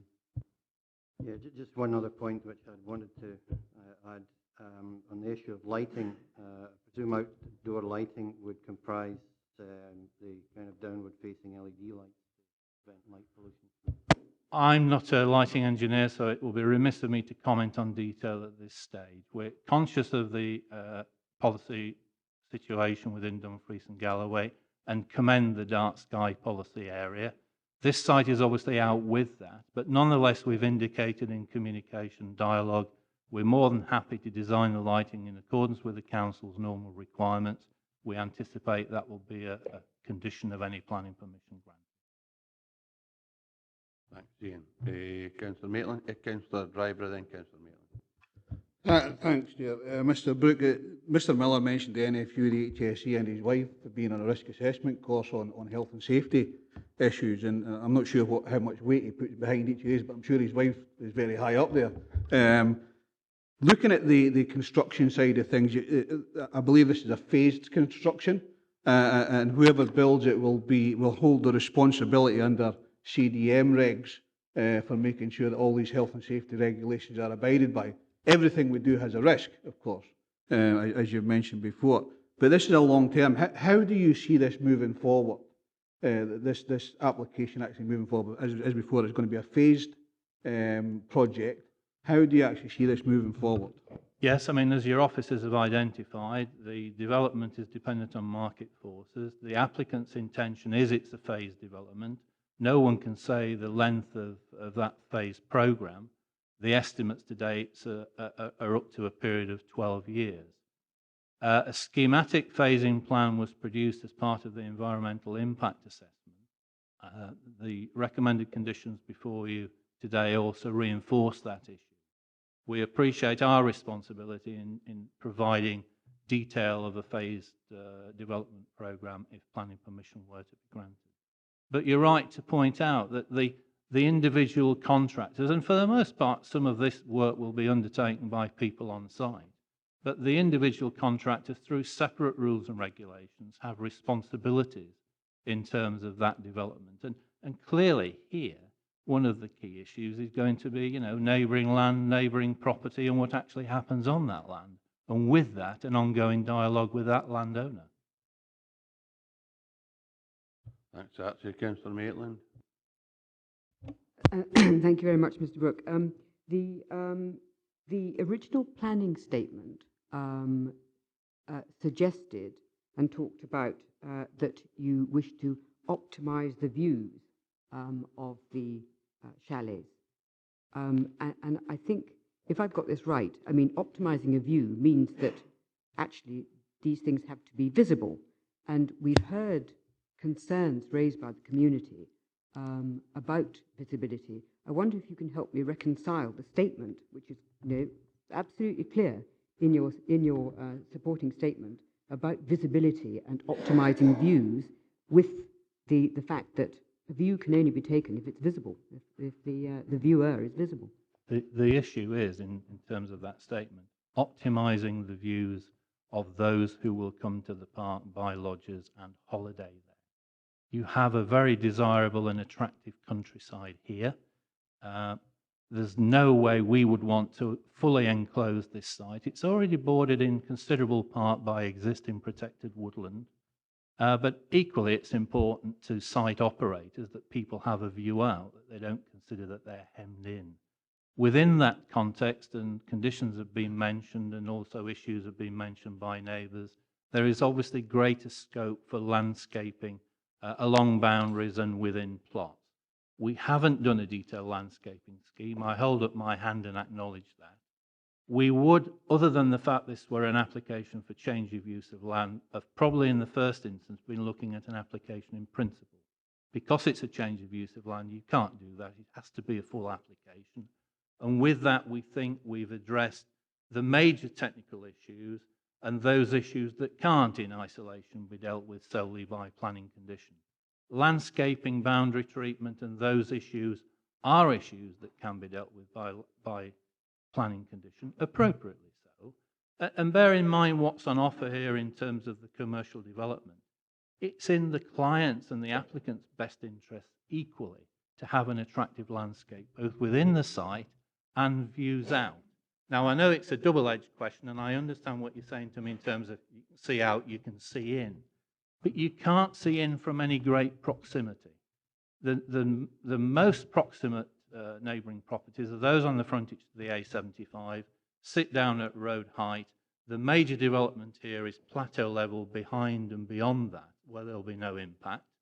There's a transient view from the road to Cross Michael, I call it. I appreciate Mr. Duncan referred to a different place. That's the road to the east, where there's a view into the site of the stone dyke, but there's the backdrop of the farm buildings and big wood. And then there's Ballallen. But again, I think Mr. Duncan's report identifies the separation distance.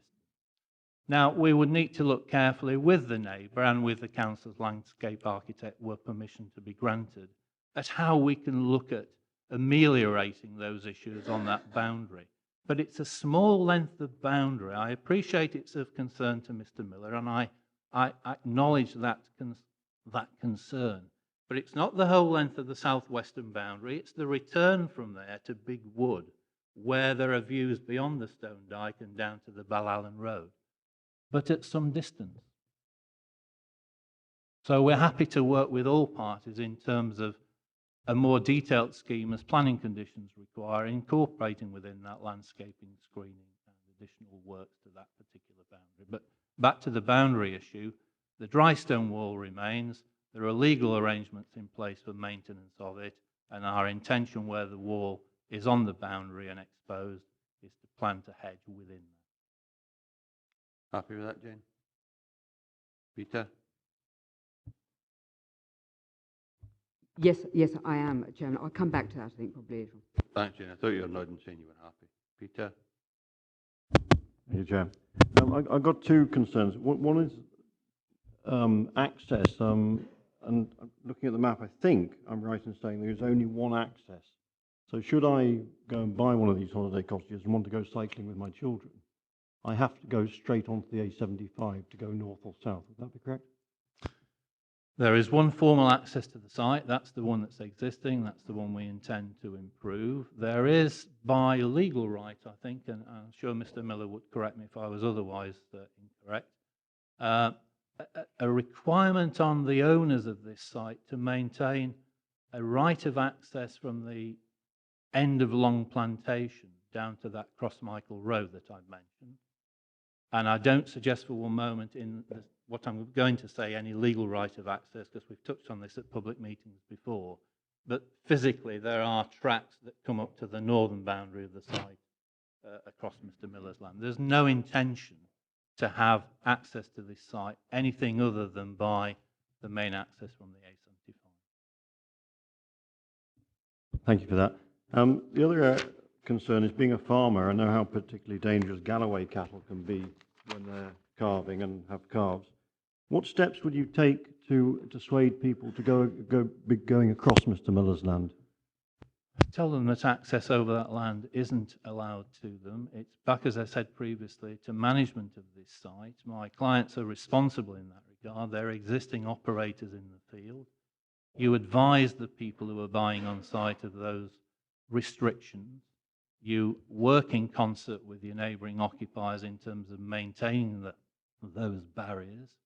And you have to have not so much a risk assessment, but a what if in place were the worst to happen. But I mean, no disrespect, and I don't want to dilute from what's been said, no one can ever legislate for all those eventualities. All we can do is be responsible. Mr. Duncan's report has touched on the interrelationship. I appreciate what Mr. Miller has said in response to that. It is a very real concern for him. His livelihood depends on what he does on those neighbouring fields, and we would in no way wish to detract from that operation. Thanks, Peter. No other members? Oh, Councillor Witt. And Jim.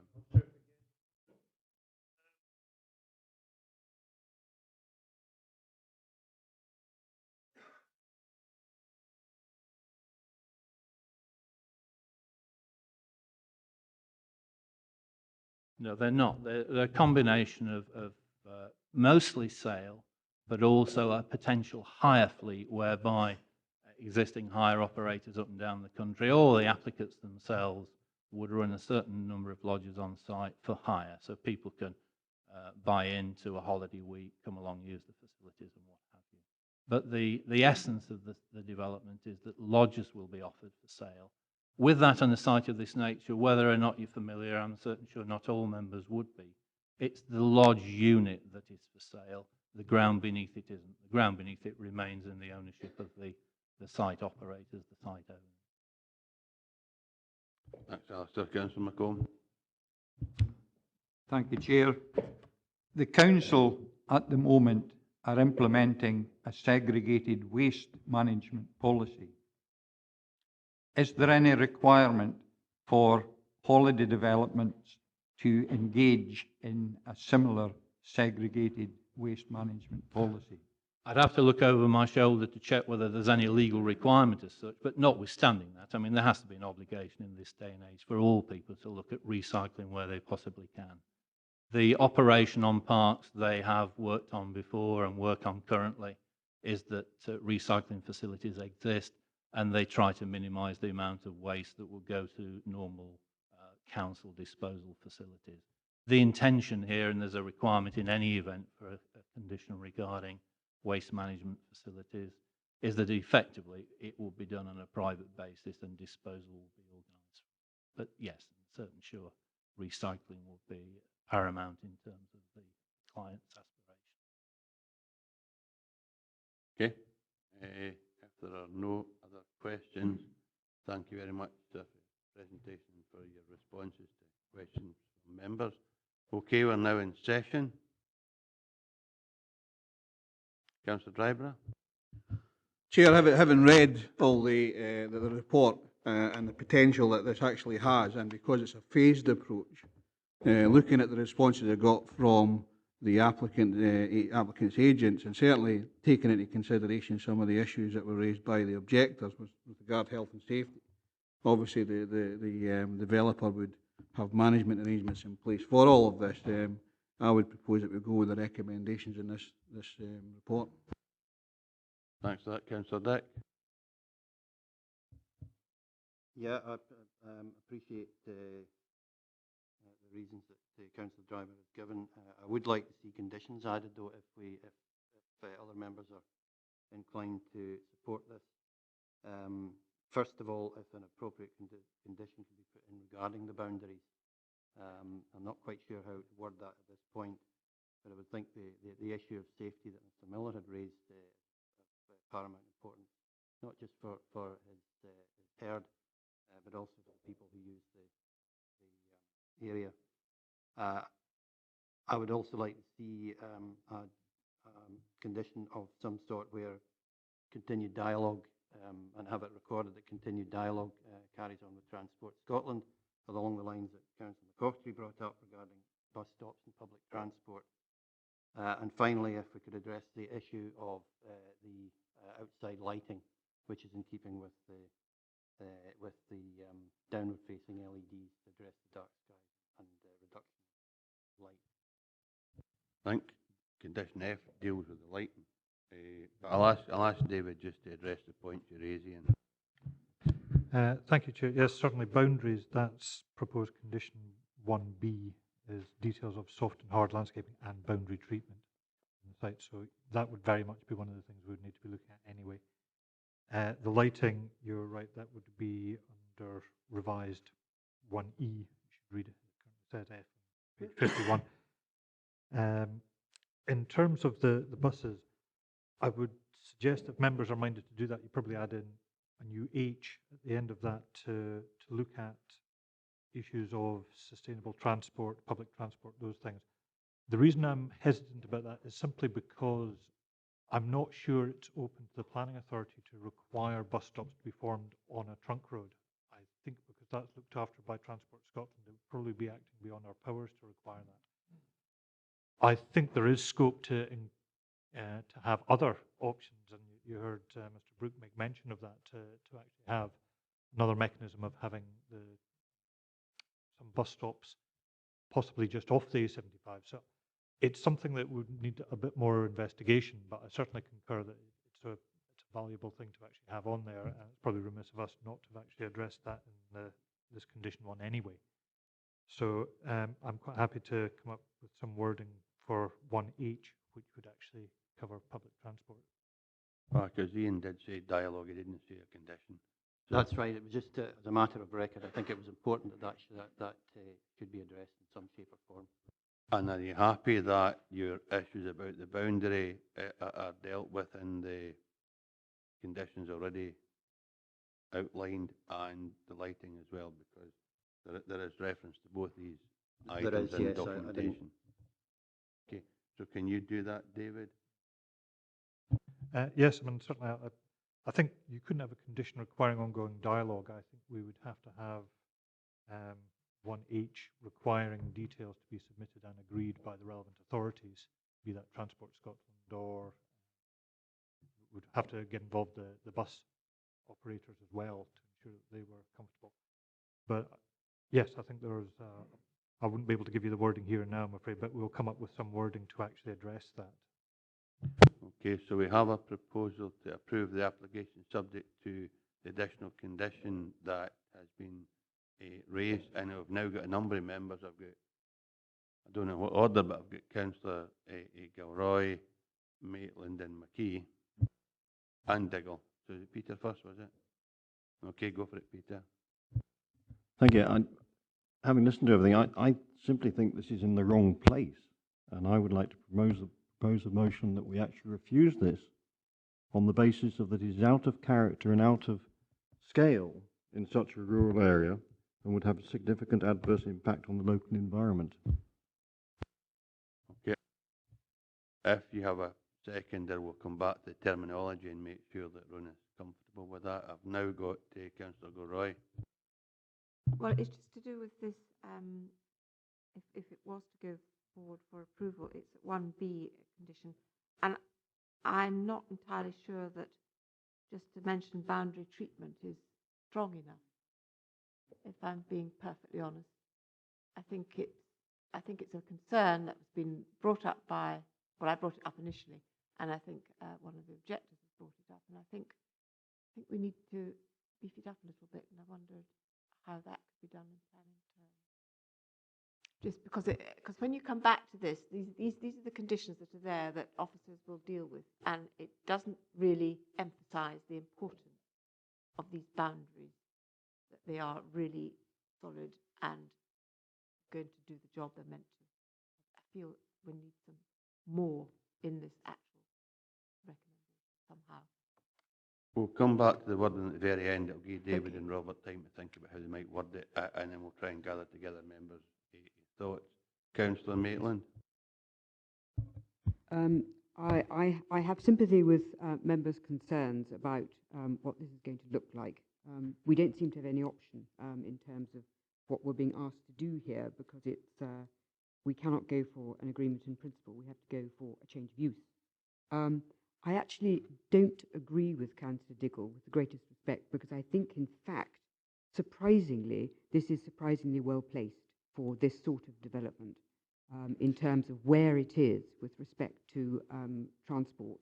I am concerned about the scale of it. I really am. And in particular, I am concerned about the fact that we don't seem to have any control, oddly enough, about what these units are going to look like. I find that completely mystifying. I remember 10 years ago, and we could get down to the colour of the paint that these units were painted. And I don't understand why we've got no control over this, particularly since it is so important, as the applicant's agent has stated, that this is a high-quality proposal. Now, the current applicant, has all the right, making all the right noises about quality and the need for landscaping and all these things, but he might not be representing the next owner. Who's to know what happens? And we've got to be absolutely crystal clear about what we put down as being possible here. If we get it wrong at this point, we've got it wrong for good. I'm with Councillor Gilroy on this. Let's have this absolutely beefed up. So we'll deal with whether or not we can control the style, type, colour when we come to the summation or summing up. Councillor McKay. Thanks, Chair. It's this phased development. Could you give an indication of how you would prefer this phasing to be done? Given it's over approximately 12-year period, they could start building over a place. Whereas you've got groups shown on the map there. Have you any idea how you would like to see where they start and how they develop the site? Are you talking about what corner of the site is developed first? Because the applicant's agent did say it would be dependent upon demand. Robert, do you want to? Well, if you didn't mind, Chair, I didn't want to see yin being, as you see in the map, there was groups. That's what I'm saying. If you're asking that's you didn't want to fine, see yin built in yin group and another built in another group. I'd rather see a group being done at the one time. Is that the way that the Robert, I'll planners just see address it? that now, Joe. Thanks, Chair. Thanks, Chair, for the question. It's intended to develop phase by phase in consolidated groups. In the indicative plan we did receive, it is only indicative, showing phasing did show a progression on that basis with clustering and a progression of neighbouring clusters. So they would move, it was broadly kind of north to south, so there was a kind of physical relationship, if you like, proximity-wise to the existing facilities at the steading, and that seemed to make a lot of sense because it was making use of natural topography, existing built features, the facilities as well. So that's the kind of approach we would envisage. But we don't want to get too prescriptive as to how they develop each phase at this point. There's a degree of leeway, and I think that would allow them to bring that forward. But yeah, we're looking at clusters, sequential clusters, probably starting closer to the northern part of the site where you've got existing facilities and it's fairly well absorbed in landscape terms. Top of the screen, Joe, first. Okay, fine. So before we come to Councillor Goroy's point, Councillor Maitland was concerned about the style, type, colour. Is that out with our control, or we can place condition that would manage somehow what's here, or what's proposed? The application, as was pointed out by Mr. Brooke, is actually an application for change of use.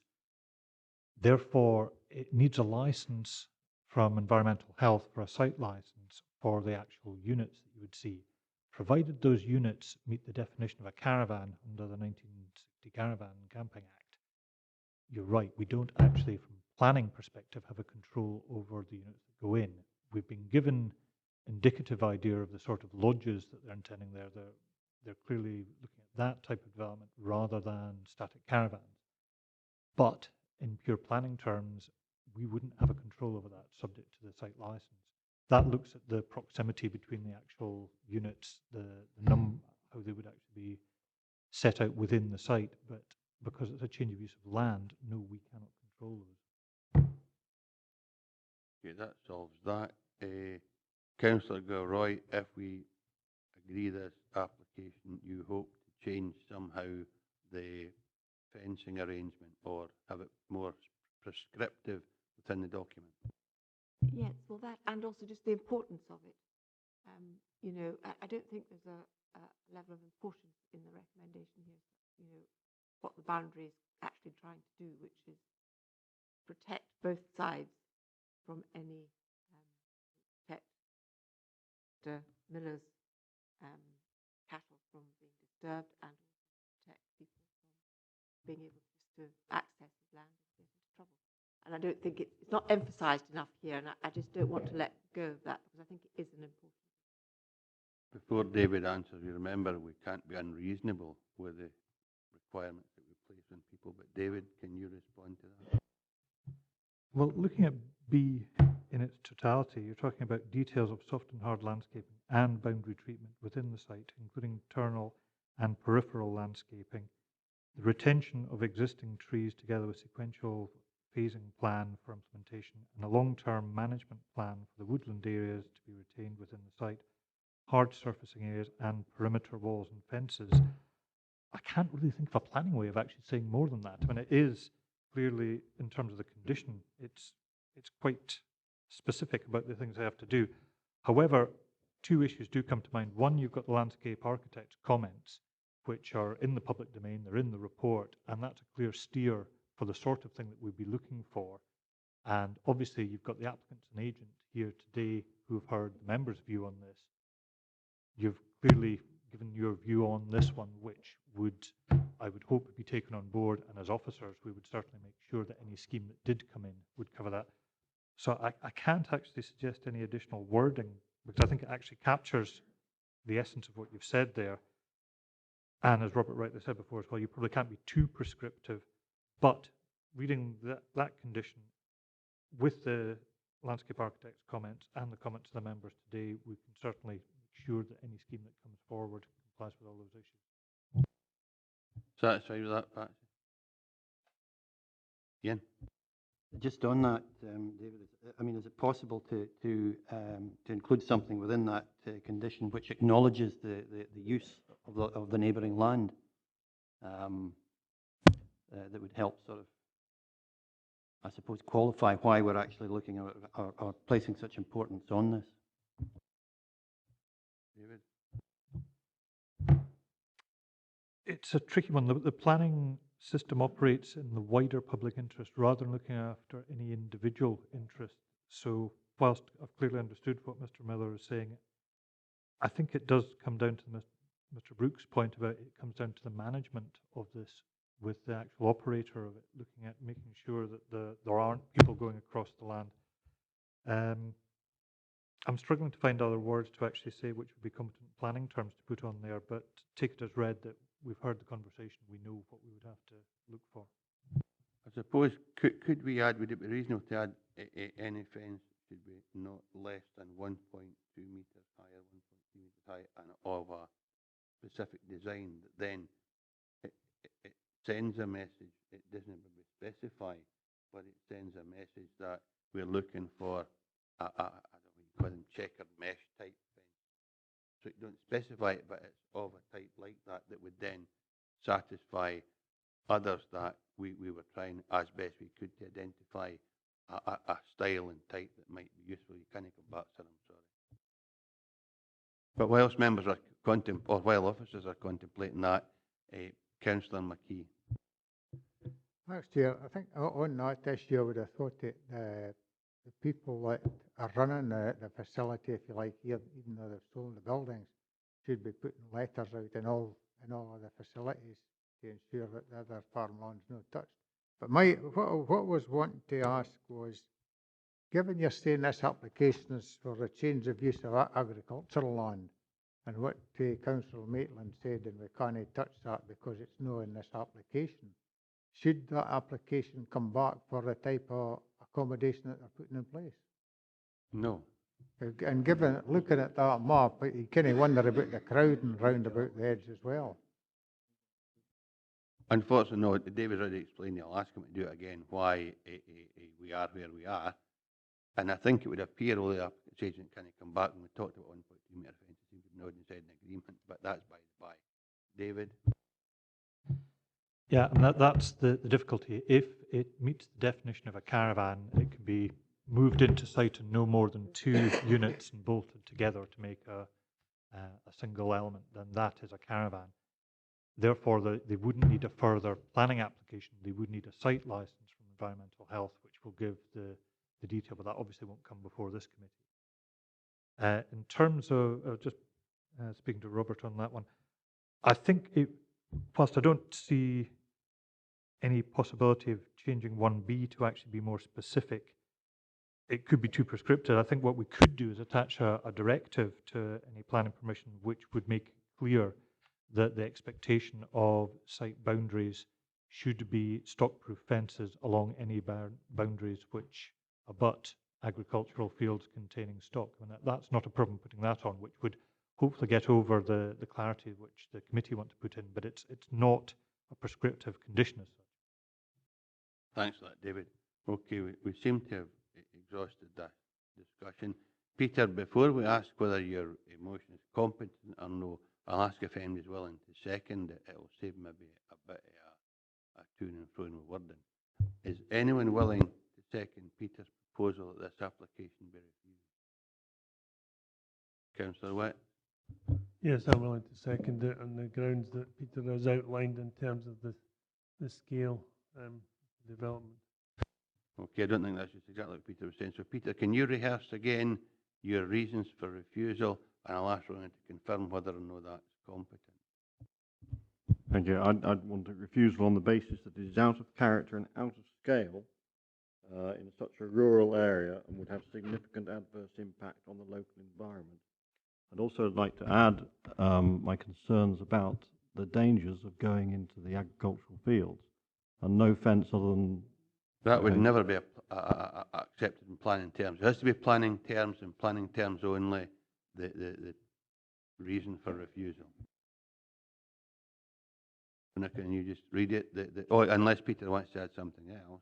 Councillor Drybrow, let's see what Ron has to say. Chair, as I said before, I was happy to go along with the recommendations. I'm happy to add the issues that we've discussed since then to go along with the recommendations on that. Aye, thanks for that. We'll come back to that anyway. Actually, I just tried to establish whether or not Peter had a seconder before we come to the summation of where we are. Thank you, Chair. We have. I'm taking it that the original motion is proposed by yourself, Councillor Drybrough, and I think I'm taking a seconder from Councillor Dick, although subject to the amendments of conditions that we've described. So this would be an amendment to Councillor Diggle, and that would be on the basis that you wish to refuse, given that the application is out of character and scale in such a rural area and would have a significant adverse landscape and visual impact. Is everyone happy that that covers it? I'm happy that's competent. Are you satisfied that's competent? Is there anything you want to add, Peter, or is that you find that? Councillor Witts, are you happy to second that proposal? Okay. So we can now just confirm again, Rona, what the additional, or with consultation with David, of course, what the additional elements are to the officer's original recommendation. Yes, thank you, Chair. We have the motion to approve, subject to the conditions in the report at page 51, as were amended by the officer at the start of the item, the renumbering and the addition of the word plan in the new letter D condition. There wouldn't be any change to any of the conditions. You've had the officer's reassurance on what would happen in terms of the plans to be submitted and in terms of a directive that would be issued. The conditions would stay the same, apart from the addition of H, which should be requiring details to be submitted and agreed with relevant authorities on the topic of sustainable transport options. And also, David has got to add another condition about stock-proof fences where it adjoins neighbouring land. The directive. So the motion is to approve, subject to the conditions specified, and we have the amendment which was proposed, which is a refusal on the grounds of the application being out of character and scale in such a rural area and it having a significant adverse impact on the landscape and the visual. Are we clear? Do you want to proceed to the vote? Chair? Okay. Chair. Motion. Councillor Blake. Motion. Councillor Carruthers. Oh, he's not here, it's gone. Sorry. Councillor Dick. Motion. Councillor Diggle. Councillor Drybrough. Motion. Councillor Gilroy. Councillor Groom. Motion. Councillor Hislop. Motion. Councillor Maitland. Motion. Councillor Martin. Motion. Councillor McCottrey. Amendment. Councillor McComb. Amendment. Councillor McKee. Motion. Councillor Ogilvie. Motion. Councillor Witts.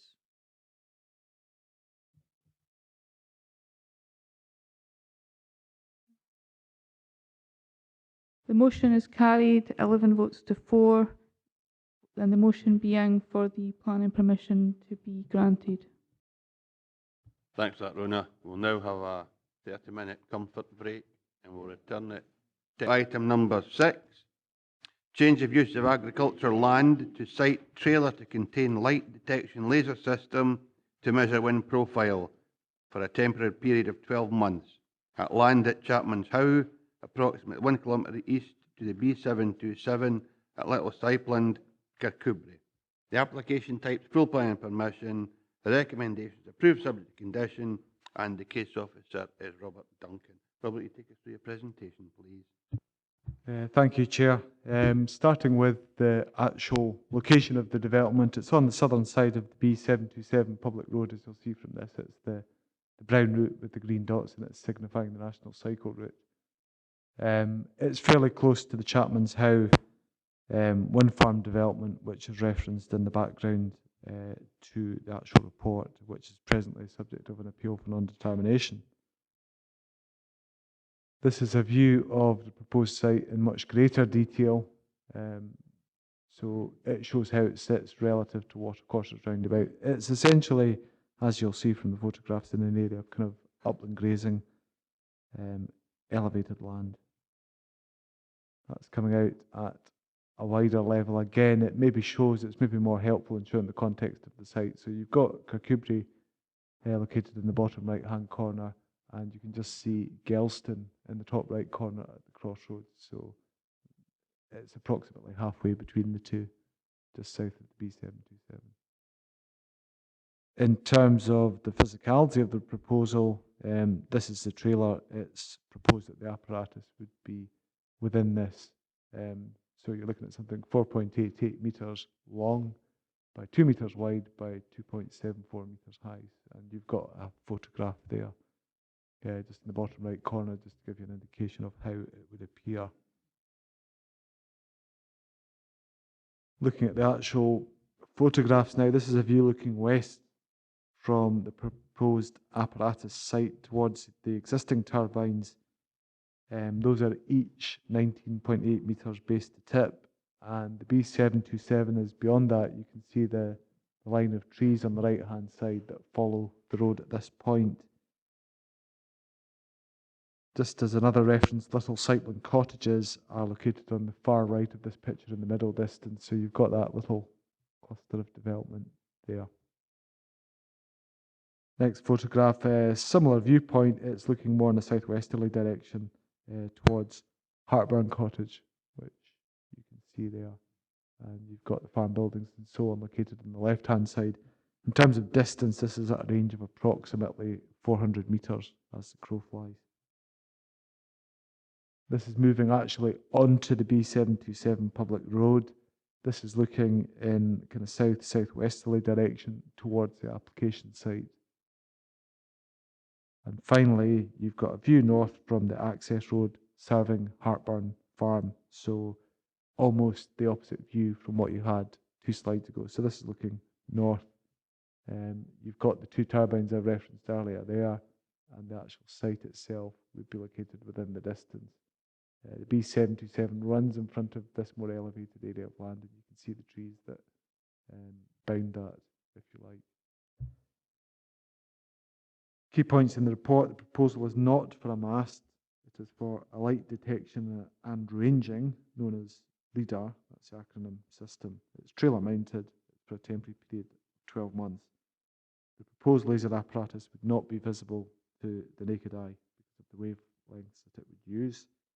There are no concerns regarding the potential impact on public safety or wildlife, and there's no objection from NATS or the MOD. So on that basis, the proposal is recommended for approval subject to the conditions listed in the report. And happy to answer any questions arising from members, Chair. Thanks, Robert. Questions for officers? Peter, then Jock McKay and Barend. When we're in session, okay. Questions for officers, Peter and then Ian. On what basis does it actually require planning? Is it just the height of the trailer? Is that... Robert?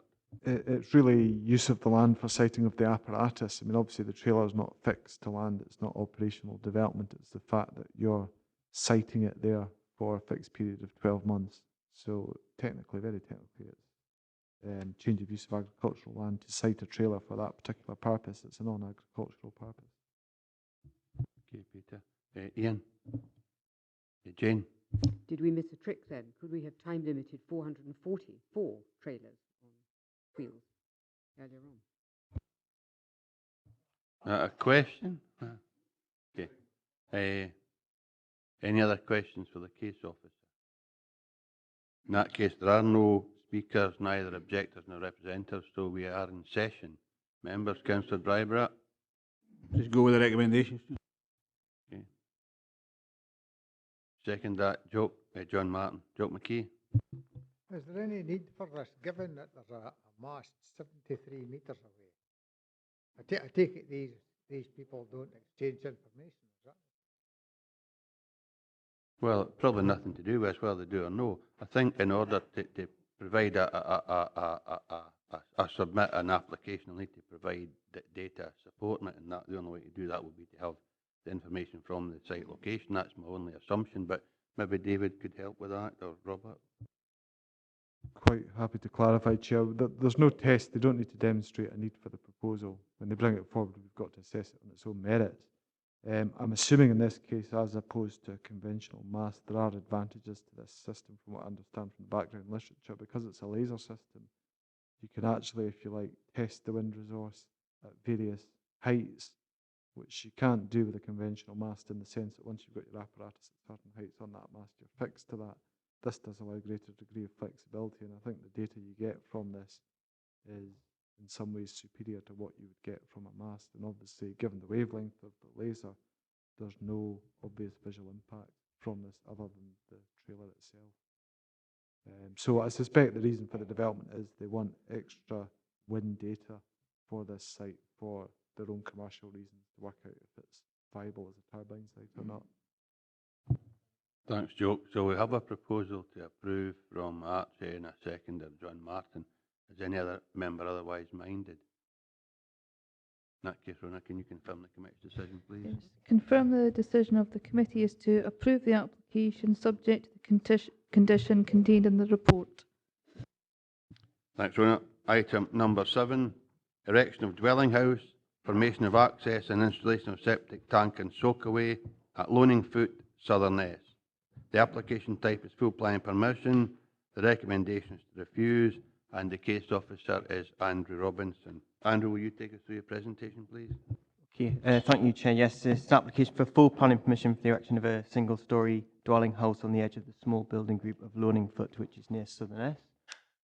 This is the location of the small building group in relation to Southerness, with the application site just shown at the top of the group. This is the group of Loaningfoot itself, which has around about 7 houses, all of one which are situated on the right-hand side or the eastern side of the main road in a linear form of development. The application site is situated at the northern edge of the small building group. Other features which are mentioned in the report of handling are also mentioned on this slide, such as road names and references to other planning applications which have been determined previously. This is the application site, which shows its proposed layout, curtilage size, and proposed access road. This is another block plan which has a slightly more detailed, just showing visibility displays and some landscaping on the site, and the access road as well. In terms of the proposed dwelling that's proposed, it's single-storey, largely rectangular in form, and the proposed materials are render to the walls, slates to the roof, and UPVC windows. And this is the proposed floor plan of the house. Reference is made in paragraph 1.5 of the report to a previously refused application on this site, and this is the application site boundary that was subject to that application. The remaining slides are photographs of the site. So this is taken from the north, looking south towards the site, it's actually taken on an access road that's recently been formed to serve a distant farm. This is again looking from the north, but the site would be on the left-hand side and would be next to what is a telephone exchange building, which is in the foreground there. This is actually looking from a junction between two of the roads. The access to the site would actually be opposite there, and the dwelling house would pretty much sit just as you would look at it from there. This is looking to the north from the telephone exchange building, so you can see the site and the surrounding landscape. And again, a similar view, but just showing a bit more context of the wider landscape. This is what the small building group looks like. So this is the dwelling which is situated on the opposite side of the road. And then going down the small building group as you're heading towards Southerness, this is these are properties on the eastern side of the road. So this is one lot. Going further down, some more. And this is the last lot of houses just as you would go around the corner to Southerness. After assessing the proposal against the LDP policies, officers consider that the proposal would lead to incremental ribbon development along a roadside with no natural topographical finish point, and the principle of development remains unacceptable. It's also considered that the scale, mass and density and cursage size of the proposal would be overly large and out of keeping with the existing built form. And the proposal is considered contrary to LDP policies OP2 and H3, and it's therefore recommended for refusal. Thank you, Andrew. Questions for the case officer? I've got Ian. We've got an illustration of the elevations of the proposed building.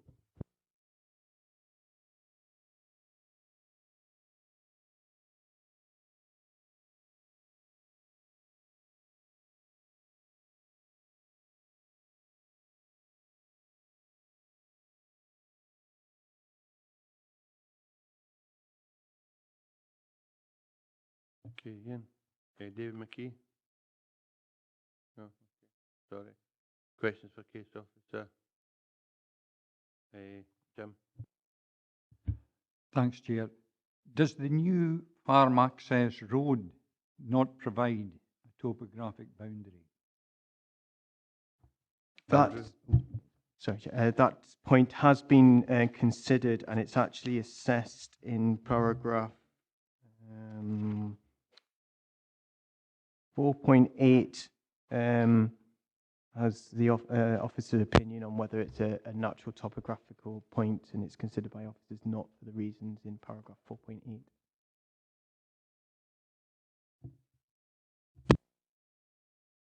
Any other for the case officer at this moment in time? Okay. In that case, we have an objector and an agent. Do we have Josephine McSkimming? Josephine, you'd like to come forward, please.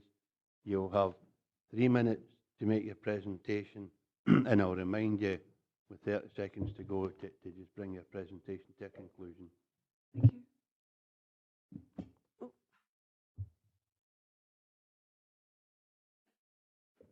I'm Josephine McSkimming, and I've lived in Loaningfoot the last 35 years in the old school house. I think if this development should go ahead, it's going to be so inappropriate. As you come down into Loaningfoot, it'll be the first house you see. It's over twice the size of any existing buildings and completely out of character. Most of the other buildings in Loaningfoot are old traditional cottages.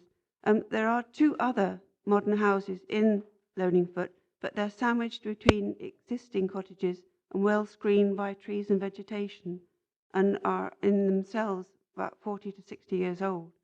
The vegetation cover has taken the lifetime of these houses to establish itself in this open, windswept site, and the screening of this new house would take as long again, because things just don't grow at Southerness. The farm access road mentioned, it's merely a gateway, and the farm road is just a track.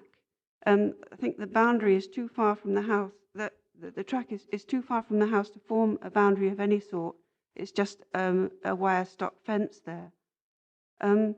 it says also in the proposal that the 125 house holiday development for Southerness that's had outline planning permission for about 40 years is using that as a kind of a backdrop for this new house. It's not a foregone conclusion that this development will go ahead. And anyway, any houses built on this development at Southerness will be 1 mile away from Loaningfoot and separated by a proposed golf course and of holiday occupancy only. We feel that the exit for facing the T junction would cause accidents. We're really worried about that.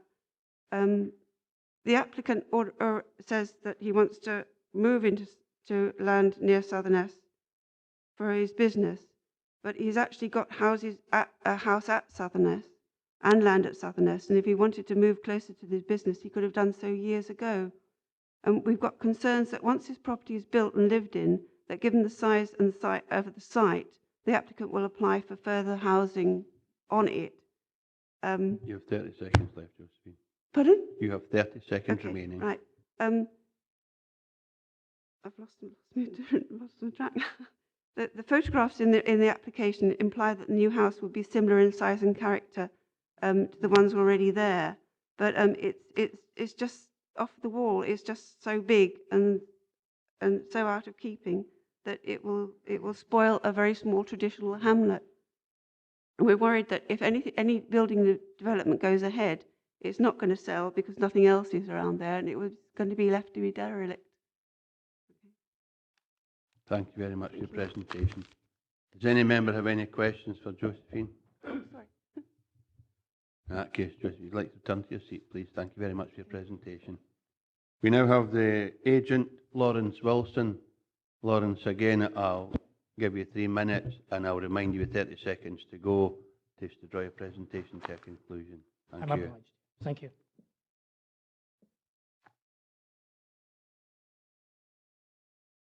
I think the first and most important thing is to remind you just how that was described by the planning officer to yourselves. It's a proposed development on the edge of a small settlement, and that indeed is what it is. It's on the edge of a small settlement. And looking at the local plan, it is quite clear, and it says quite succinctly, housing in the countryside, the council will support housing proposals in the countryside, but proposals meet one or more of the following criteria: is within or well related to small building. Essentially, this is at the edge of Loaningfoot and is well related to the settlement. Looking at the houses in the settlement, there's no fixed building line whatsoever. There is a converted, what looks like a Ken cast house, and they all sit at different levels to the road frontage. We've tried very hard to get this proposal into a line of some sort with the road frontage.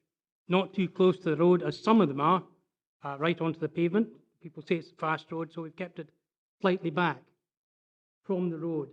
We've provided access and turning areas. There are no objections from the roads and transportation and other consultees. The applicant has businesses in Southerness. This is for Mrs. McKen. She wishes to build this house and stay in this house. They own that area of land. I have no knowledge that they wish to sell the land, nor the house when it's built, if it's built. There is a farm access, a substantial farm access, just some meters along the roadway going north.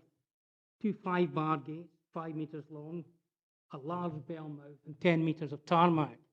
So it suggests that would be some sort of barrier to Loaningfoot. We've tried very hard to keep the house. It's 2014. We've tried to keep the house in keeping with today's standards to meet the building regulations, but it will never be exactly like the houses in Loaningfoot. It cannot be. Some of them were built way back in 1870s, 1890s, early 2000. One was a schoolmaster's house. We've tried to replicate some of the schoolmaster's house within the front elevation of the public road by setting a stepped out porch and windows either side. which reflects next doors and 2 doors along. Lots Your of the 30 houses in seconds left, Loaningfoot Lauren. are, in fact, thank you, holiday houses, and we don't think that this house will make much in the way of difference. In fact, it may enhance the settlement. Chairman, I thank you for your time. Thanks. Thank you. Members, any questions for the agent? In that case, Lawrence, come to your seat, please. Thank you very much. Thank you, Chairman. Members are now in session. Councillor McCoughtry. Thanks, Chairman. I think this one's pretty straightforward. I see nothing wrong with the recommendation. I would so move. Thank you. Any alternative proposals? In that case, decision is unanimous. Rona, will you confirm the decision of the committee, please? Yes, confirm the decision of the committee is to refuse the application. Come to item number 8. Single-storey extension to south elevation of dwelling house at 3 East Kirkcarswell Cottages, Dundrennan, Kirkcudbright. The application type is full planning permission. The recommendation is to approve unconditionally. The case officer is Claire Kirk.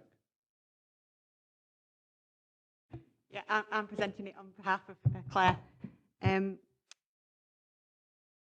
Say again? Jessica. So the application is for the erection of a single-storey extension to the south elevation of a dwelling house. The applicant is an elected member of the council.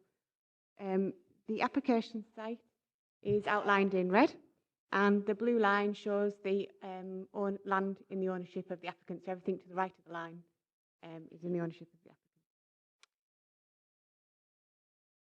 So the proposed extension is going to sit between 2 existing extensions, and from the bottom drawing you can see it's going to have a slightly higher ridge line and project slightly further out. The proposed materials will be vertical larch cladding under grey slate. There'll be no changes to the north elevation, and as you can see from the west, that slight projection and ridge height.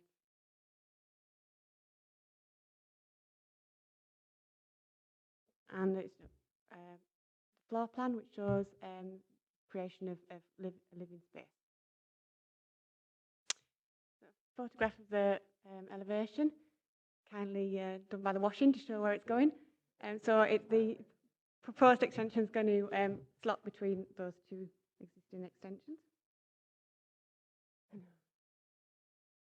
And again, from the still from the elevation, but side to side. And again, it just shows that the extension will be incorporated into the existing garden. That's a view looking further away.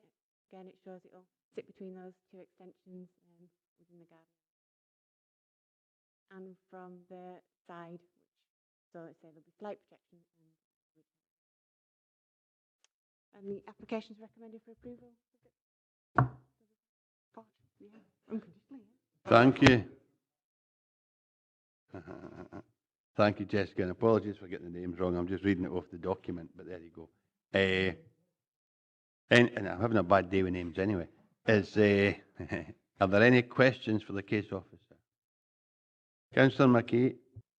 It's just regarding the finish on the outside. It's totally different from that existing, and it's not appropriate, if you like, to that sort of building, those types of cottages. So why are they going down that road? Jessica? I think it's a modern finish, and it does provide a distinction between the existing and what's proposed, so that it provides that distinction. In the report, I think it mentions that it's not considered that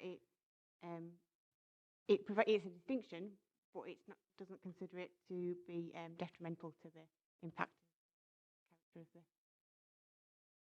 Jessica, is that the rear of the property? No, but yes. There isn't a clear. I think it says in the report that it probably was 2 houses at one that have joined together. There isn't a clear frontage or rear Sorry, if I had trouble when I first read this one as well, but if you look at the plans, it was quite clearly that was the dividing line. They were a semi-detached pair, and that was the front elevation. And I think when you go back a slide, you can see that would have been the front elevation. But they've actually, since making it a single cottage, they've reversed that. So where you actually come in is on what would have been the rear, is now effectively the front. So it's turned itself round. Wish I hadn't asked. Councillor Driver. I so do you. Can we go with the recommendations? Well, we hadn't come to that yet. We still have questions for the case officer. But if members are happy and we're in session, Councillor Driver has made a recommendation. Is anybody otherwise minded? In case, confirm the committee's decision, please, Rona. Confirm that the application has been approved unconditionally. Thank you. Item number 9, erection of boundary fence to side elevation of dwelling house at 23 Townhead Crescent, Dalry. Application type is full planning permission. Recommendation is approved unconditionally. And the case officer is Jessica Taylor. Thank you. So it is for the erection of a fence along the boundary of 23 Townhead Crescent and number 21, which is outlined in red on the slide.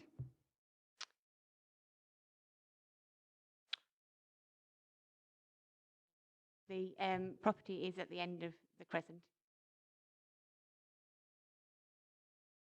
This slide shows the elevation of the fence, the existing at the top and the proposed at the bottom.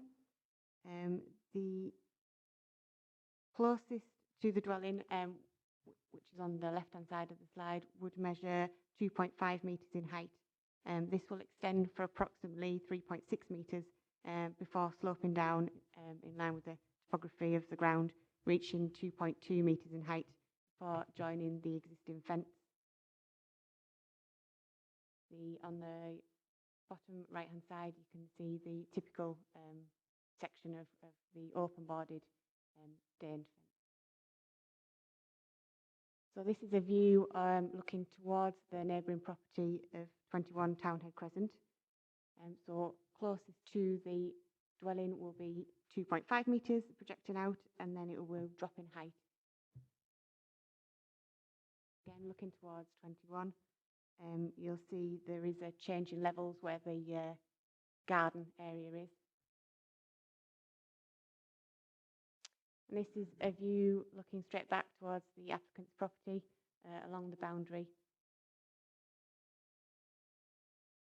And this is taken from the applicant's property looking towards the neighbouring property. And the existing raised area and the conservatory. And this is again taken from the applicant's property looking down towards the gardens, again showing the existing fence, which the proposed fence will join into, the raised area, and just on the edge, the conservatory. And the application is recommended. Thanks, Jessica. Councillor McKee. What's the height of the base out the patio there? What's the height of that from the applicant's garden to the top of the? Should have counted the breeze block.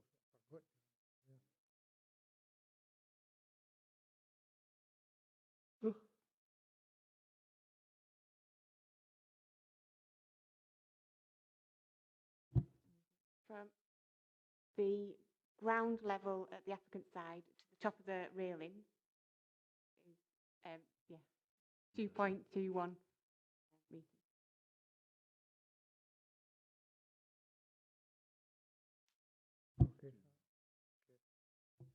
Councillor Maitland. If I've got this right, it will actually be detrimental to the light of the application site, not the next door building, looking at the way that it's sitting. I'm just curious to know as to how we managed to put a large conservatory with a balcony like that next door. I mean, it was going to be bound to provide issues, I thought. How did that happen? David's blushing. David had nothing to do with the previous application. I think we have actually acknowledged in the report in paragraph 4.7, although with the benefit of hindsight, the conservatory should have been the subject of a condition requiring obscure glazing on the northwest elevation, would not have prevented some loss of amenity privacy from the raised patio. So really the only thing that we could look at was the conservatory for the raised patio area.